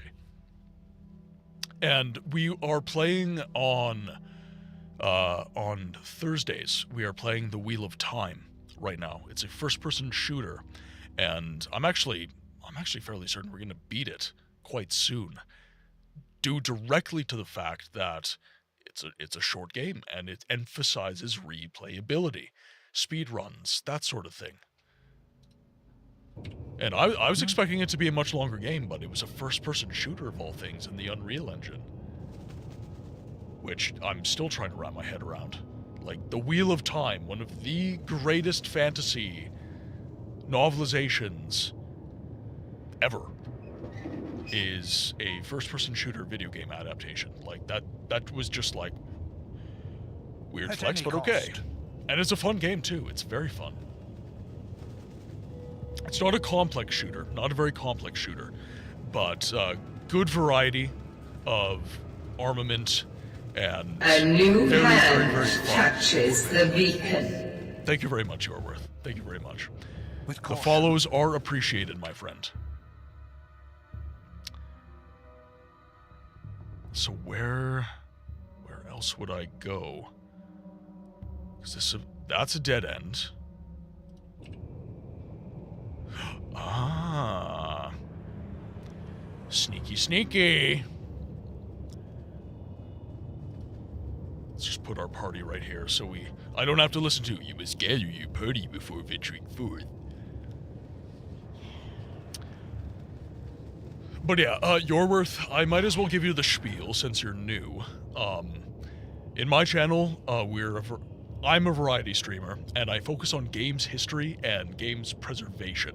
So you're gonna see a lot of weird titles that you haven't heard of in my channel. So The Wheel of Time is basically an unknown game. Nobody knows about it. It is preserved on GOG, which is nice. So I've been playing that. We have a lot of games on our list, and if you do !suggest in the chat, you can head over to my rank 1 page, and you can see all the games that we have kind of stacked up in the list for prospective plays. And if you guys would like to recommend games that you feel are obscure, and you don't feel that I've heard of, because there's lots of games I haven't heard of, you guys can recommend games there, no problem. But we're probably going to beat The Wheel of Time in, like, the next stream, maybe 2. So, we're getting to the point where we're going to be playing a lot more short games, I would say, because the plan is when we do revisit the Elder Scrolls franchise, because I played Daggerfall, I played Morrowind, I'm going to be basically starting at Arena and then playing every single game in chronological order. So we're going to be playing Arena, then we're going to be playing Daggerfall, then we're going to be playing Battlespire, then we're going to be playing Redguard, and I'm trying to figure out logistics, but I might even give like mobile games like Blades and stuff like that a try. And the reason for that is there's a lot of I was kind of talking about this earlier in stream. There's kind of these diametrically opposed camps within games. So you've got like new is cool, which is give me best graphics, most kind of flowy, streamlined gameplay loop, And if it's older than like 2 years, it's trash. And then you have the retro gamers who are like, you know, the newest cool gamers, they're smooth brains. Our games have better writing, better presentation, all this different stuff. So I think game preservationists need to toe the line between both camps and show them that there's something to be offered to each other's sides from both. Like, you need to broaden your horizons is essentially what game preservation is all about. Because if a game is not being played, it is not being appreciated. The reason that games go into abandonware, the reason games die, is because people stop talking about them, because people aren't playing them. So the whole idea is that Blades has something to offer. Legends has something to offer. Daggerfall has something to offer. Morrowind has something to offer. And that thing on offer might not be for you. Hell, it might not even be for me, but I'm not going to know that until I play the damn game. So I'm going to play the game, and I'm going to... My YouTube lives are maintained, like, they're evergreen, right? It's not like Twitch where they're deleted right away. So I'm going to have a catalog of playthroughs that people can go back and watch and kind of experience the games with me. And yeah, I'm going to be yapping and I'm going to be talking about different stuff during the stream, but you're going to be consuming the art style, the gameplay loop, and all this different stuff. And that is extremely important from a preservation perspective, because rhetoric plays a massive role. It does. Whew, okay. Yes? Yes, Right. authority figure. Again? I think we need a little divide and conquer action here. Who wants some? Whatever they need.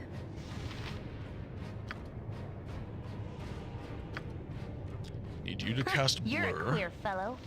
Then if you can start attacking the back line, My blade will cut that you would be down the ideal. side. Oh, shit, okay. I'm getting weaker. Okay, I my need a front healer line as is doing a soon as pretty good possible. job. wish my Okay, you ear. cast Blur. I wonder if I can do something a little bit sassy right now. What you want?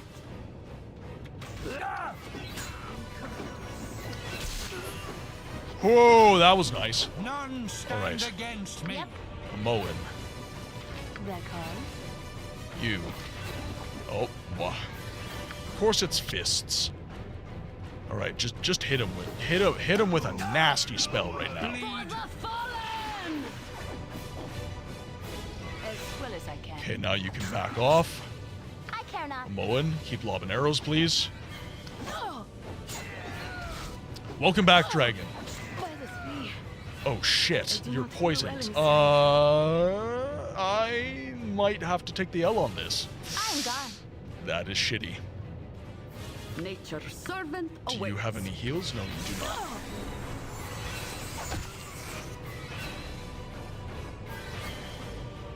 Please don't die. Shit. All right. With caution. That actually went really well. Yes? Nature's servant Other than the awaits. poisoning, Think that went carefully. decently. Yes. They're gonna collapse on me very really clear fast. fellow. Figure. So a Moen was able to actually take them down rather quickly. So, Dynahair, you can stay back. You can stay in the back line. You have need of me? Again? You've a task. Okay, Jaheira, you collapse in that part of the fight. You go What you here. want? Yeah, you lob arrows Whatever down they there. need. And then I think you can hit with Burning Hands. Down. I'm getting weaker. I'll need a healer as soon as possible.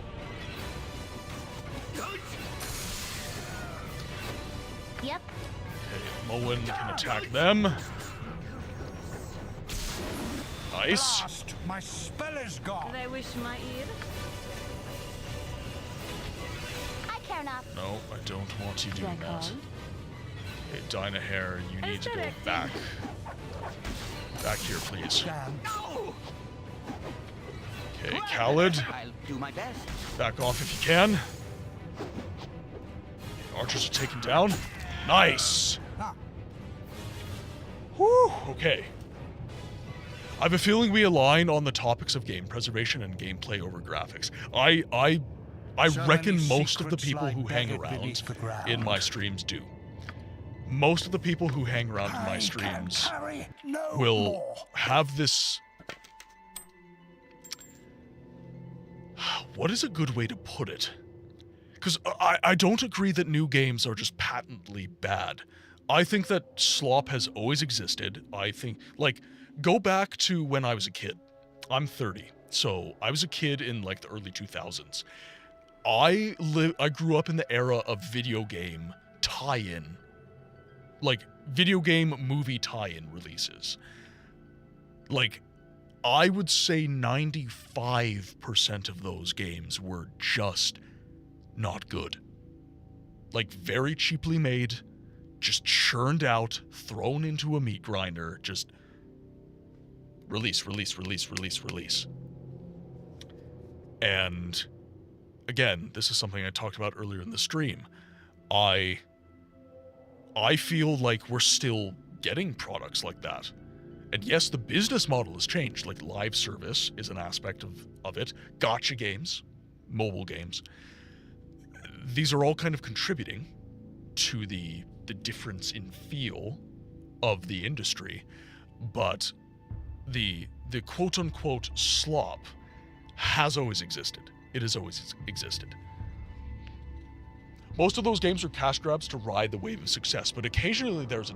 Lord of the Rings, Two Towers, and Return of the King, god-tier movie tie-in games. They had nothing to do with the movie. Like, barely anything to do with the movie, but super, super good games. Very, very fun. But even those, like, I would put those games at, like, a 7, maybe 8 out of 10. Like, maybe even lower. Maybe my nostalgia goggles are on with that one. But, like, they're not perfect games either. But yeah, I definitely agree with your worth that I put gameplay, but I also put I put narrative higher than anything. I'm a lore and immersion guy. If your game can give me story and consistency in the narrative, then sold. Oh yeah, the Lego games. Oh my god. Okay, actually, like, no, they do not miss. Those Lego games they're just, oh yeah, they're good. They're good. How are you finding Baldur's Gate? Currently stream Baldur's Gate, a sequel on my A to Z, completing games I've not started or in. I see. I'm loving it. I'm loving it. It was a slow start for me, I gotta say. Like, it was not an immediate, like, oh my god, this is incredible. But I advocate for giving games time. Give the game time to show you what it's about. Like, if the game hasn't gripped you after, like, 3 hours, then yeah, like, it's not for you. But give the game an hour. And if the game is able to grip you within that time, then give it a chance. And that's what I've been doing with Baldur's Gate. It did not grip me until, like, I want to say 30 minutes in. Like, the introductory kind of tutorial area was kind of dragged on a little bit. But now that I'm into the main story and I know the mechanics and I know the questing, the tactical feel of the combat, immaculate. Absolutely fantastic. The THACO system took some getting used to. I still don't understand it, honestly. That might be a good... honestly, I like doing little short form videos on leveling systems. You can follow me on, like, any social media. Just look up PlayAnyGoodBooksLately. I do short form. I did Morrowind's leveling system, for example, because that's a pain point for a lot of people. So explaining the THACO system actually might be a good idea. But yeah, I've been enjoying it. I've been enjoying the crap out of it. Now that I know what the game's about, I can hang for sure. As needed. All right, now We have loads of spells. Got a bunch of arrows. A little bit of gold.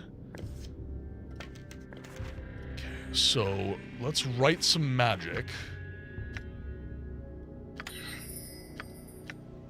For Dynahair. There's Ghoul Touch. There's Horror. That's Color Spray.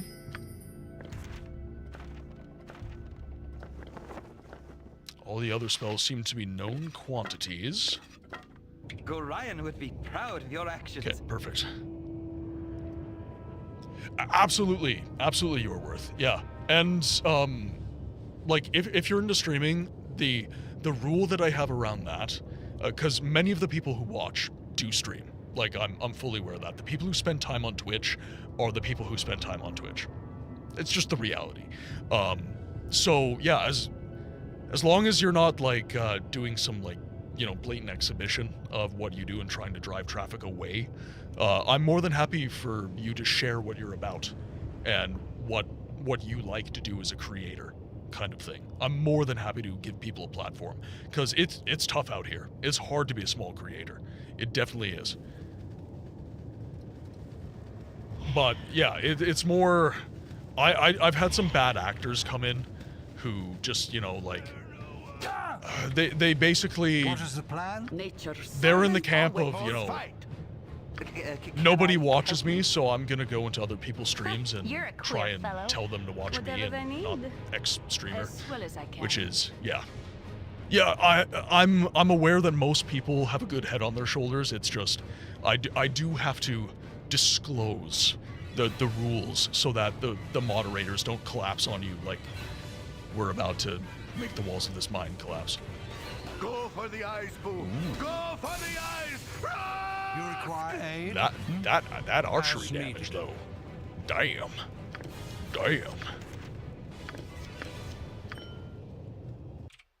So, are you into a new playthrough of Baldur's Gate? Have you been into Baldur's Gate, or is this something that's kind of a novel thing for you as well? A game that has just come into my mind to suggest while on this topic, Assassin's Creed Rogue. I think it's very underrated in the series. Rogue. Actually, you might be right, because I haven't heard of it. Actually, I probably have heard of it, and I'm just not remembering. Assassin's Creed Rogue. I'm actually going to look this up right now.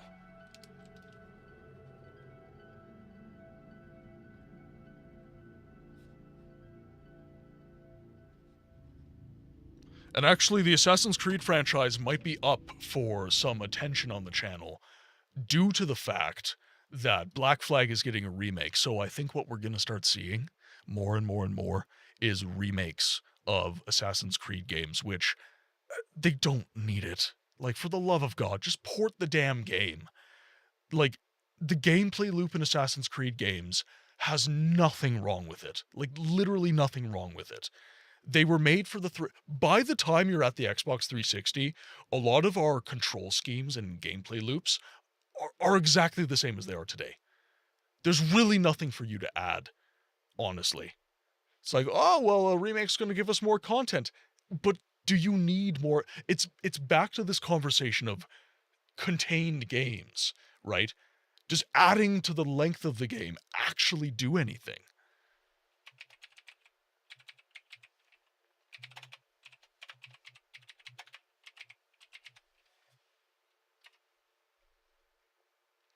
Oh, yes. Yeah, this was, oh, what was the name of the character? He was in the French Indian War. It was kind of like Assassin's Creed 3-ish, but it wasn't the War of Independence. It was the Canadian side. It was the French Indian War. Yeah, Cormac. I think Cormac. And isn't he the guy who, I think he defects. Yeah. I remember the game now. I do remember the game now. Isometric RPGs, preferably turn-based, are my jam. Began the A to Z thing as a way to save money and do something structured. Oh, one thing that people on the Discord turned me onto, one of my favorite CRPGs. And if you like Baldur's Gate, it's not turn-based, it's more of a Diablo style, but The Siege of Avalon. If you are into 2.5D isometric RPGs, and you have not played Siege of Avalon, you are doing yourself a disservice. Play Siege of Avalon. Great game, I cannot recommend it enough. It is a more Diablo-style combat, but it is a fantastic game, and I'm pretty sure that you can get it for free right now with, I think it's an Amazon Prime subscription. You can get the game for free. Yes? Yes. And that game is actually the game that started the channel. That is the game that inspired the purpose of my channel. Because nobody knows about Siege of Avalon. It's a very, very obscure game. Yeah, basically, yeah. That's kind of, if I had to describe the feeling that you get playing Siege of Avalon, it is basically, you get the depth and immersion that you get in Baldur's Gate. No voice acting, of course, but you get that depth and immersion. And then They wish my ear as directed. I'll move over here. Go for the eyes, Boo! Go for the eyes! Rusk! So give you some arrows. This way. Damn. I'll do my best.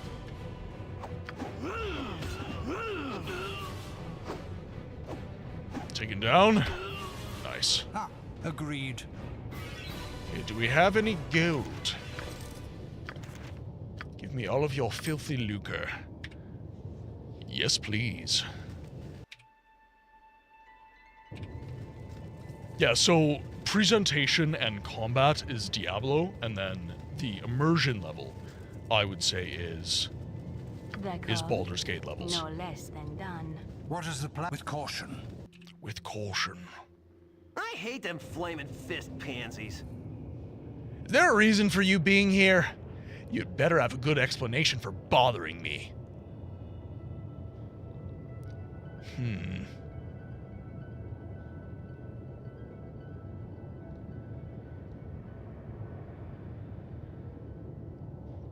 We're on business. We wanted to purchase some of your iron.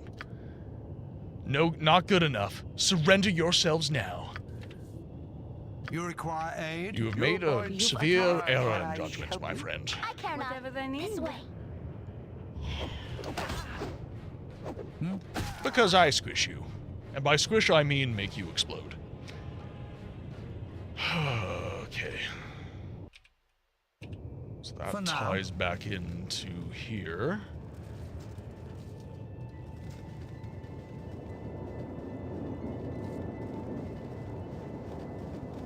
I can take Drizzt with both my arms tied behind my back. When I reach S in about 10 years, I feel that the backlog is Drizzt real. with both my arms tied behind my back. Are you here to pay homage to our Dreadlord? No. Now die, scum. Milton the Everlost, who is our OC,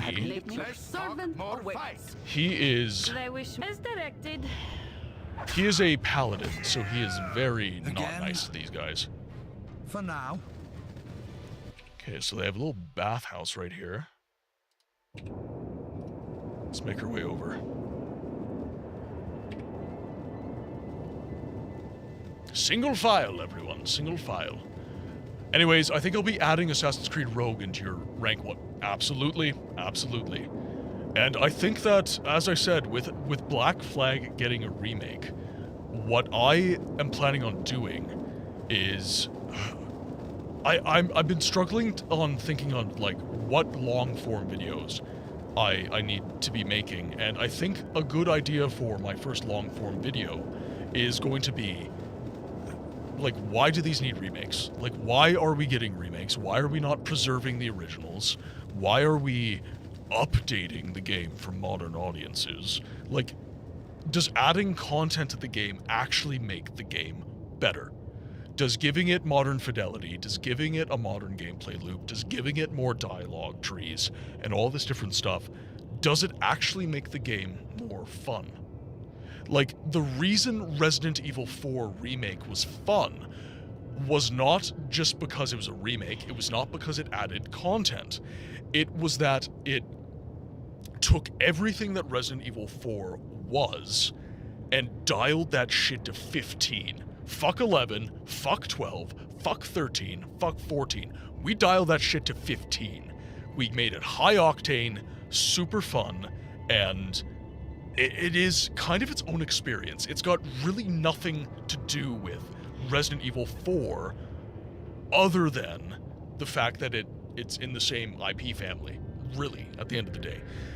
And even then, I look at the original Resident Evil 4 and I play it even to this day and I'm like, yeah, I'm sorry, this didn't need to be remade. It didn't. You could have easily not remade it, and you could have turned Resident Evil 4 Remake into, well, Resident Evil 9. And the fans would have been just as happy. They would have been just as happy, honestly.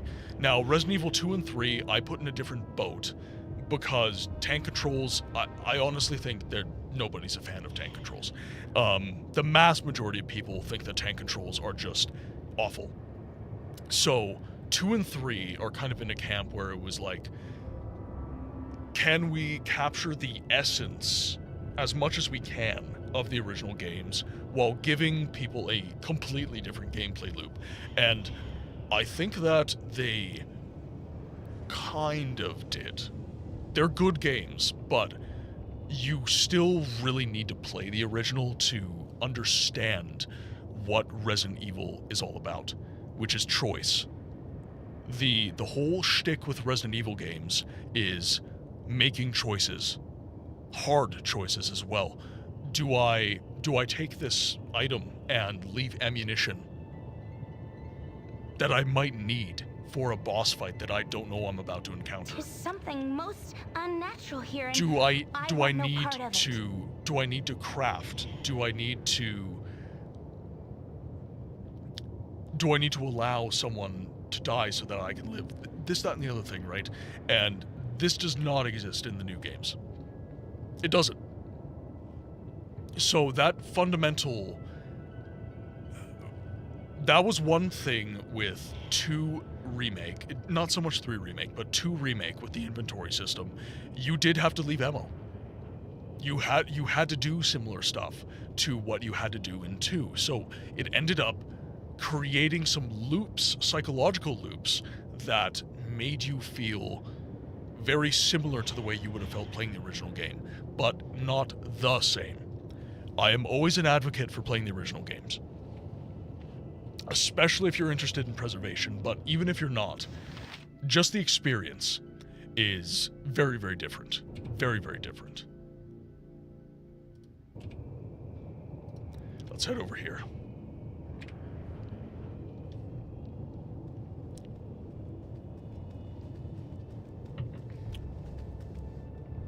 Ooh. Yes, we have some more rooms. Okay, why are you... You're a queer fellow. I've Marin. had enough of this. The movement has been really shitty in this area. I should have joined the army. What are you doing in my room? You're not supposed to be here. Oh, exactly, Flame. Exactly, because the remakes offer you something new too. That's kind of what I was saying with Resident Evil 4 Remake. It's a completely different game. It is a completely different game. So, now you've got a choice. Where if original Resident Evil 4 wasn't really for you, you now have Resident Evil 4 Remake, which might be, if you need kind of that higher octane experience. I value the experience of the original more. But that does not mean I don't have fun with the remake, because I certainly do. I certainly do.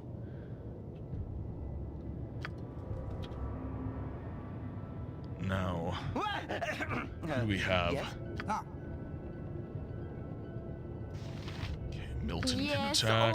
omnipresent authority figure. The call, no less than done. What is the plan? Yes. Oh! You require aid? Okay. As needed. We have... Ooh, we do. What you want? A Moen, just in case it's locked. Oh, is it unlocked? I've done had enough of this. Do we have any other loot? We do. Grab all of the loot. Yes, And I think this is the thing. carefully. This is where remakes kind of... They're kind of in a weird boat for me. And that is in the sense of... Again? Agreed. They kind of muddy the waters, and I think my biggest issue with remakes is that they kind of muddy the waters. Because now there's another game in an anthology that players need to experience.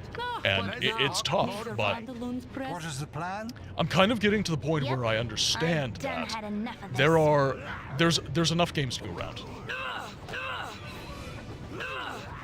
Holy shit, Jaheira. By your command for the group.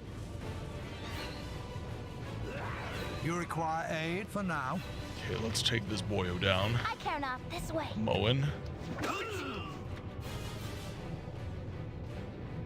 Can we start lobbing some arrows, please?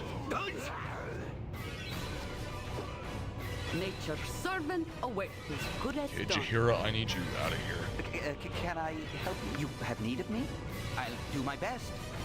Get Callan over here. Get you lobbing some arrows, and actually, Jaheira, if I can, Yes, oh, if I can ask it of you, my dear, could I get you lobbing some slings? No, I need you to sling. Fine. You've a task? Remakes are for more linear games, like Resident Evil, can be appreciated for those who want to replay it. Yep. Yeah, I think that we're getting to the point with games that there is something for everyone, but from a preservation perspective, it's tough because I need to advocate for people to play as much as possible.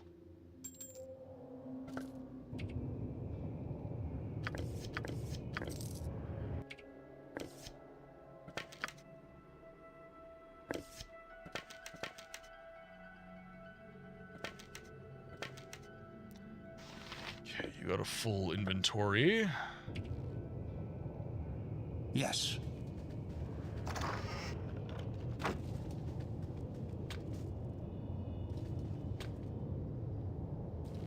Got a couple locked You're ones. a queer fellow.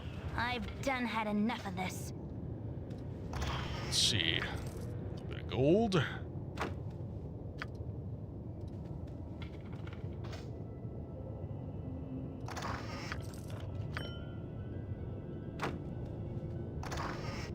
Ooh. All right. Whatever they need. No less Have you done. over here. Perfect. What you want? I'm gone. That was locked.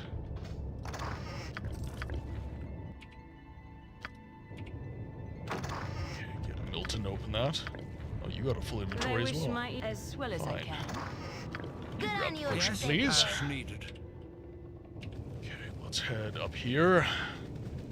But open world games that already have replayability getting remakes is iffy for me. Looking at you, I should Oblivion. have joined the army.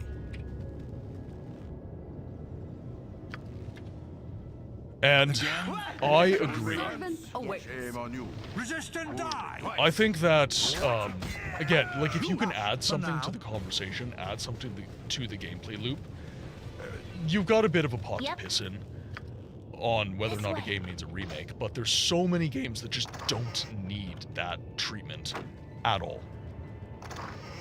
And I would argue, I think rightly, that games like Oblivion didn't need to be touched. They really didn't. I'm gonna drop all these darts because I'm never gonna use them.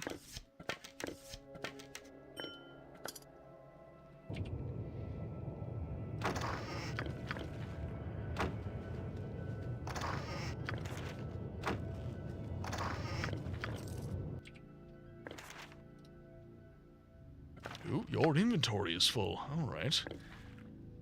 Let's do Jahira for the potions.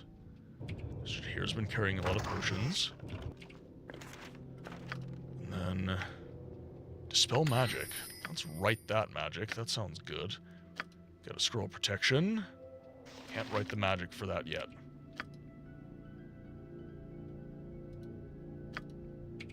I don't have any Identify spells armed right now. What is the plan? I just played Black Flag. No need for a remake. Yeah, exactly. And this is a situation where I think it is down to corporate interest, right? Assassin's Creed Black Flag is an amazing game, and it did really well, so let's remake it. Wind Waker has to be the... Oh yeah, like you're talking to the remake for the Wii U? Is that what you're talking about? Think carefully. I think the HD remaster is... I think it's fine. I think Twilight Princess remaster, again, like it's kind of down to what is the value statement of the game. And I think that there's a lot of situations where, you know, needs better graphics is not good enough. Like, you need to do better. I'm sorry, you do. Because there's no universe in which you can tell me that Wind Waker is ugly or, like, looks bad. Like, that is just not a valid take. You require as needed. It has an art style that transcends fidelity.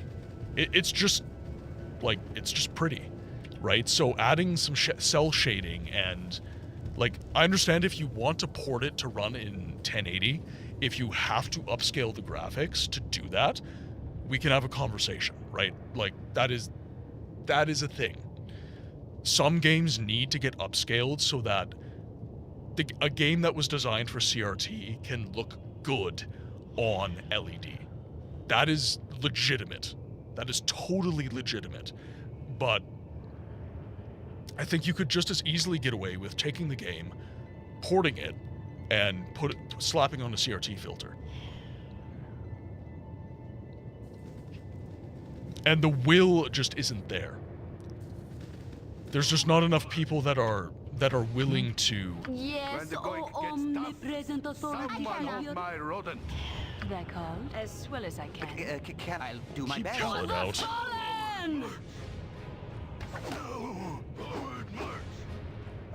Although Jahira's... Fuck. That's not good. You're a queer fellow. Okay, I need to get... You have need of me? Get Khaled in the Whatever fight, they and need. then you... Cast Blur on yourself, please. Go for the eyes, fool. Go for the eyes. Oh, that's not good. Son of a bitch. What All you right. want?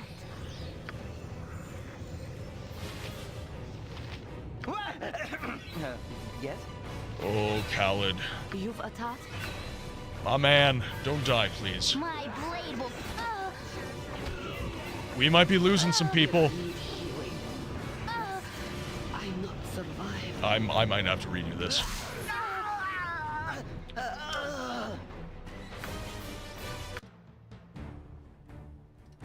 Let's load the game. Okay, that is going to be a really hard fight at the end of this hallway. So let's move this way. See if we can get some of the low-hanging fruit. Yes. Yeah. No. This is a.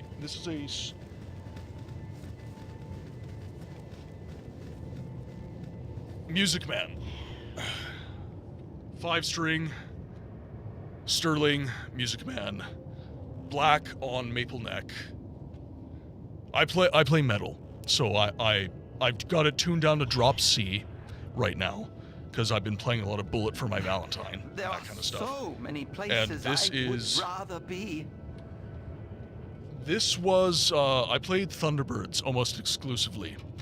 And this was kind of my reintroduction to the kind of the Strat style bass. I always thought these were pretty, but yeah, I definitely love this bass. And it's the Sterling version too, so you can get a lot of use out of that. for not very much money. Now, the Ernie balls are irrefutably better, but Sterlings are fantastic. All right, let's move back. Let them come to us. Yes. We are going to need to rest soon. Like, people are hurting right now. Resistant die. Milton is just doing the work right now. Again? Like, Milton has just turned into an absolute tank.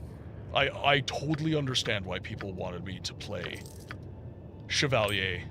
Think Paladin. carefully. Or Cavalier. I think it's Cavalier. Some bitch. Alright. This is not good. This is not good.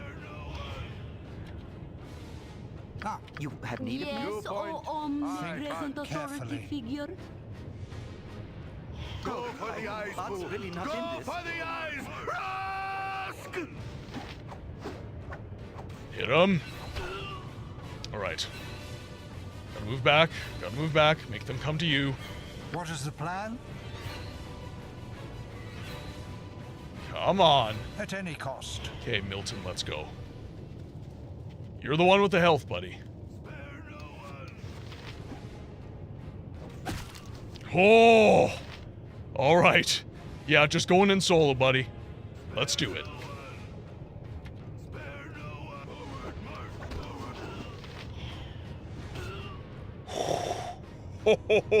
That is just naughty. That is just naughty. Milton is also a 6'8" brute, yes. He makes meat sacks explode. You require aid? But he's also super soft-spoken and hilarious. I can carry no more.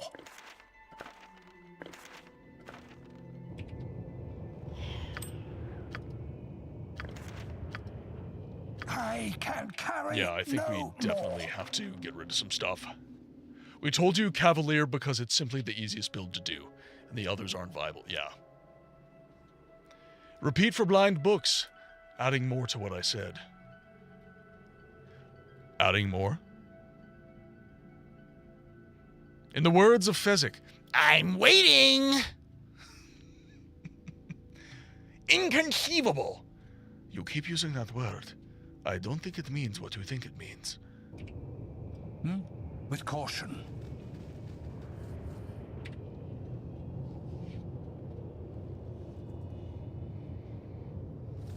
All right, now.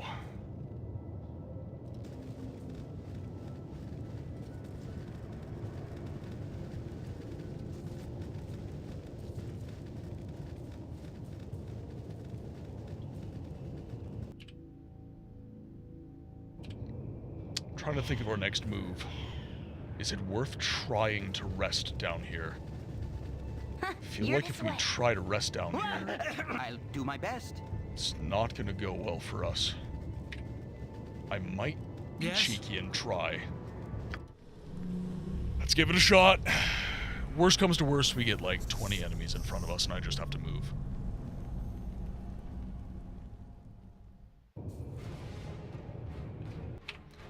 Yep.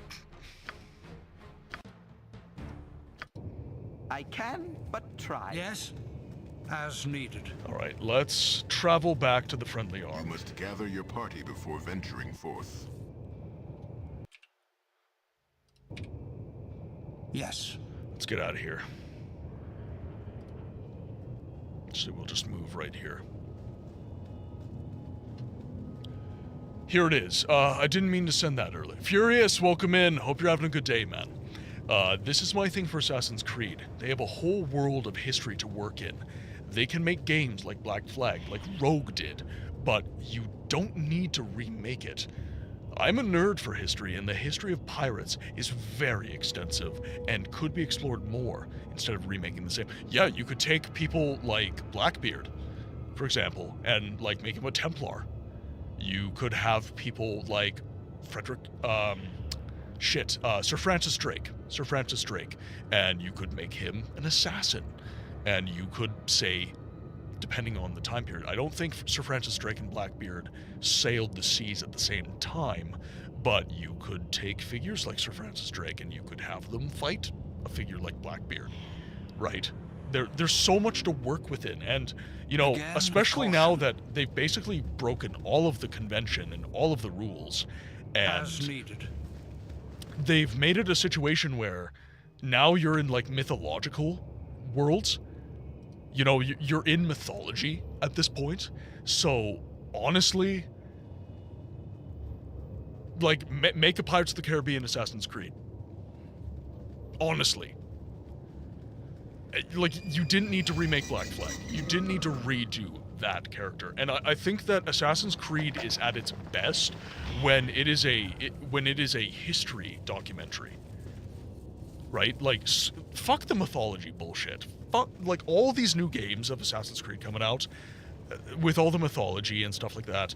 Honestly, like, it bores me. I think that is a misuse of the franchise. As needed. I know there's a lore reason for it and all this different stuff, but I stopped being for now. Like that. You lost me. You lost me. I think that if they picked different time periods in history and they told cool stories with cool characters, even characters that we know within those time periods, you can't go wrong. You cannot go wrong. I say that actually, now that I'm thinking about it, with Assassin's Creed Shadows, there's a lot of people that said, you know, you did go wrong, but that's a whole can of worms that I do not want to talk about. Like, that's just, that conversation is just such a waste of time.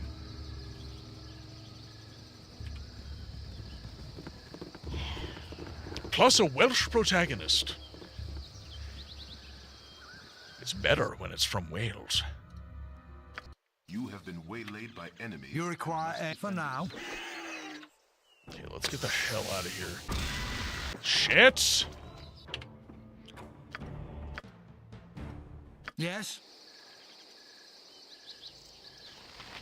Exactly. Yes. That's kind of my view as well. That's kind of my view as well. Waylaid by enemies. Again? Must defend yourself. Yes. Just get the hell out of here. Oh, thank God. Okay, friendly arm. Now we can sell our stuff. We have some items that we need to identify as well, so that's a good idea too.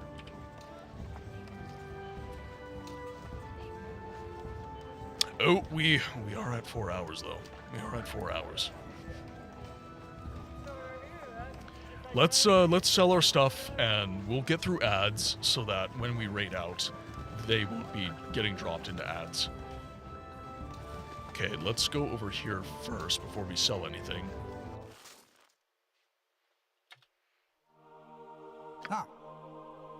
For now. Let's have a conversation. Alright, nothing in your inventory.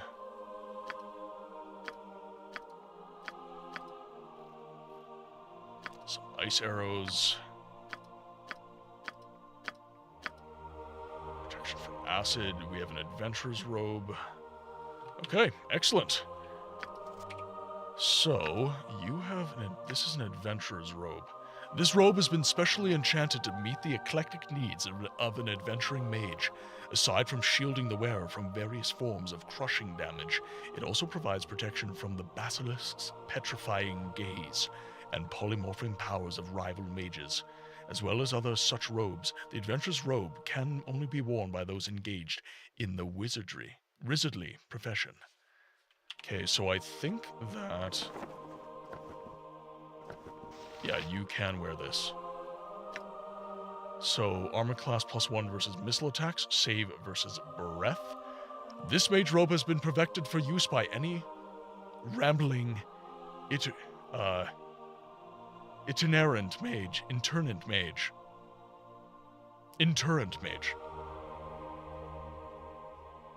that travels from town to town. Its enchantments provide protection from bandits' arrows and from jealous mages and thieves that lie in ambush with its stinking cloud. As well as the robes of the other robes of this kind, the traveler's robe can only be worn by wizards.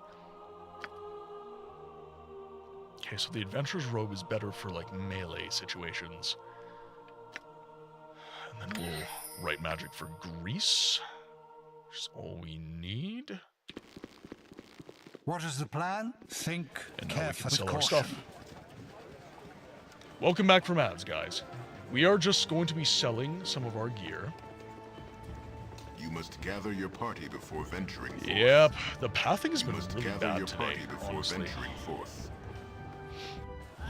As needed.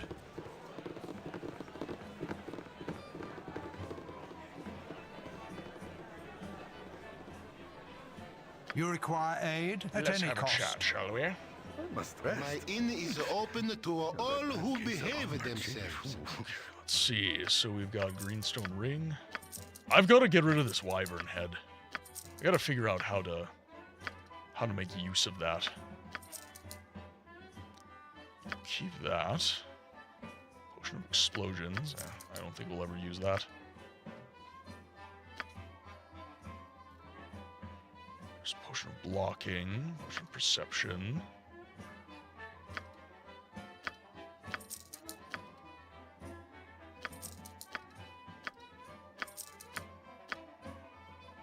Sell the gold ring. Potion of fire giant strength. Don't think we need that.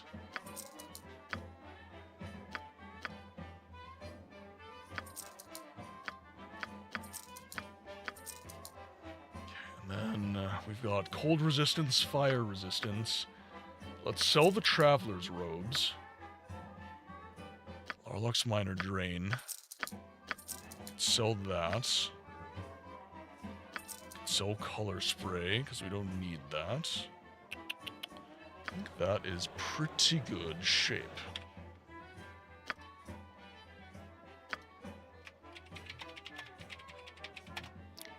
We've got, what are we, the 7th?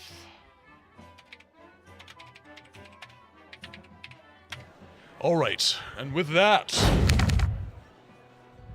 we did go a little bit over time, but with that, our time in the game library, let's just quit the game so I don't have that music in the back of my ear, has come to a close. I would like to thank everybody who has tuned in today and contributed to the great conversations. Everybody who has contributed to the stream via subs and direct support. If you guys are at all interested in supporting me directly, please head over to the Beacons page, !socials. I believe You can mow like my balls, am I right? Ew. Just threw those into the chat. So that contains all of my socials. I'm on Instagram, I am on TikTok, I am on YouTube, I am on, of course, Twitch, and we have a community Discord. If you guys would like access to me outside of the stream, if you guys would like to continue cool conversations like this and talk about voiceless games that we give a voice through this content, please head over to the Discord. Head over there, contribute to the conversation, talk about the cool games, talk about your day, anything. That's what the Discord is for. Share your furry friends. We love, I have my dogs, there's people who love cats. There's something for you, is what I'm trying to say. Raz, man, you can shut the hell up. I heard you tried impersonating me. Dagother at it again. All right, now, my friends on YouTube, this is going to be the end of the stream, as I will be taking our friends on Twitch out on a raid. Once again, thank everybody for the support, and let us see who's around. So do we feel like trying to meet a new friend today?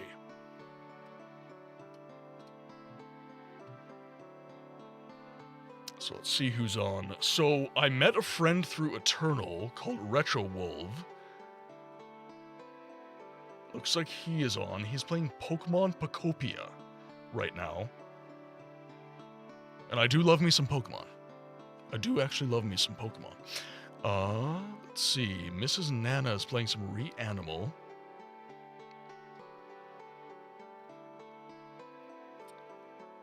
We did raid Lost rather recently, but Lost is playing some more Mass Effect. We've got Bogu Bogu. He is playing... you know what? I haven't raided Rainlight in a while. So he's playing some Subnautica, so thalassophobia warning. But he's an amazing friend of the stream. Great guy.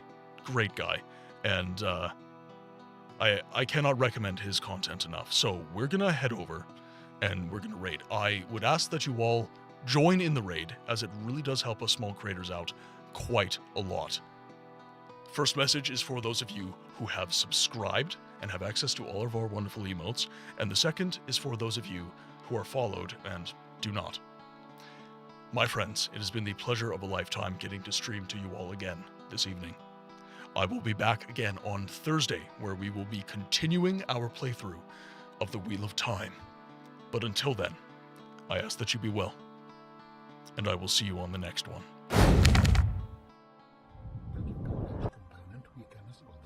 Wait, the fabricator? Transfer you out of my head? I am anticipating it as much as you. Hold on, the fabricator?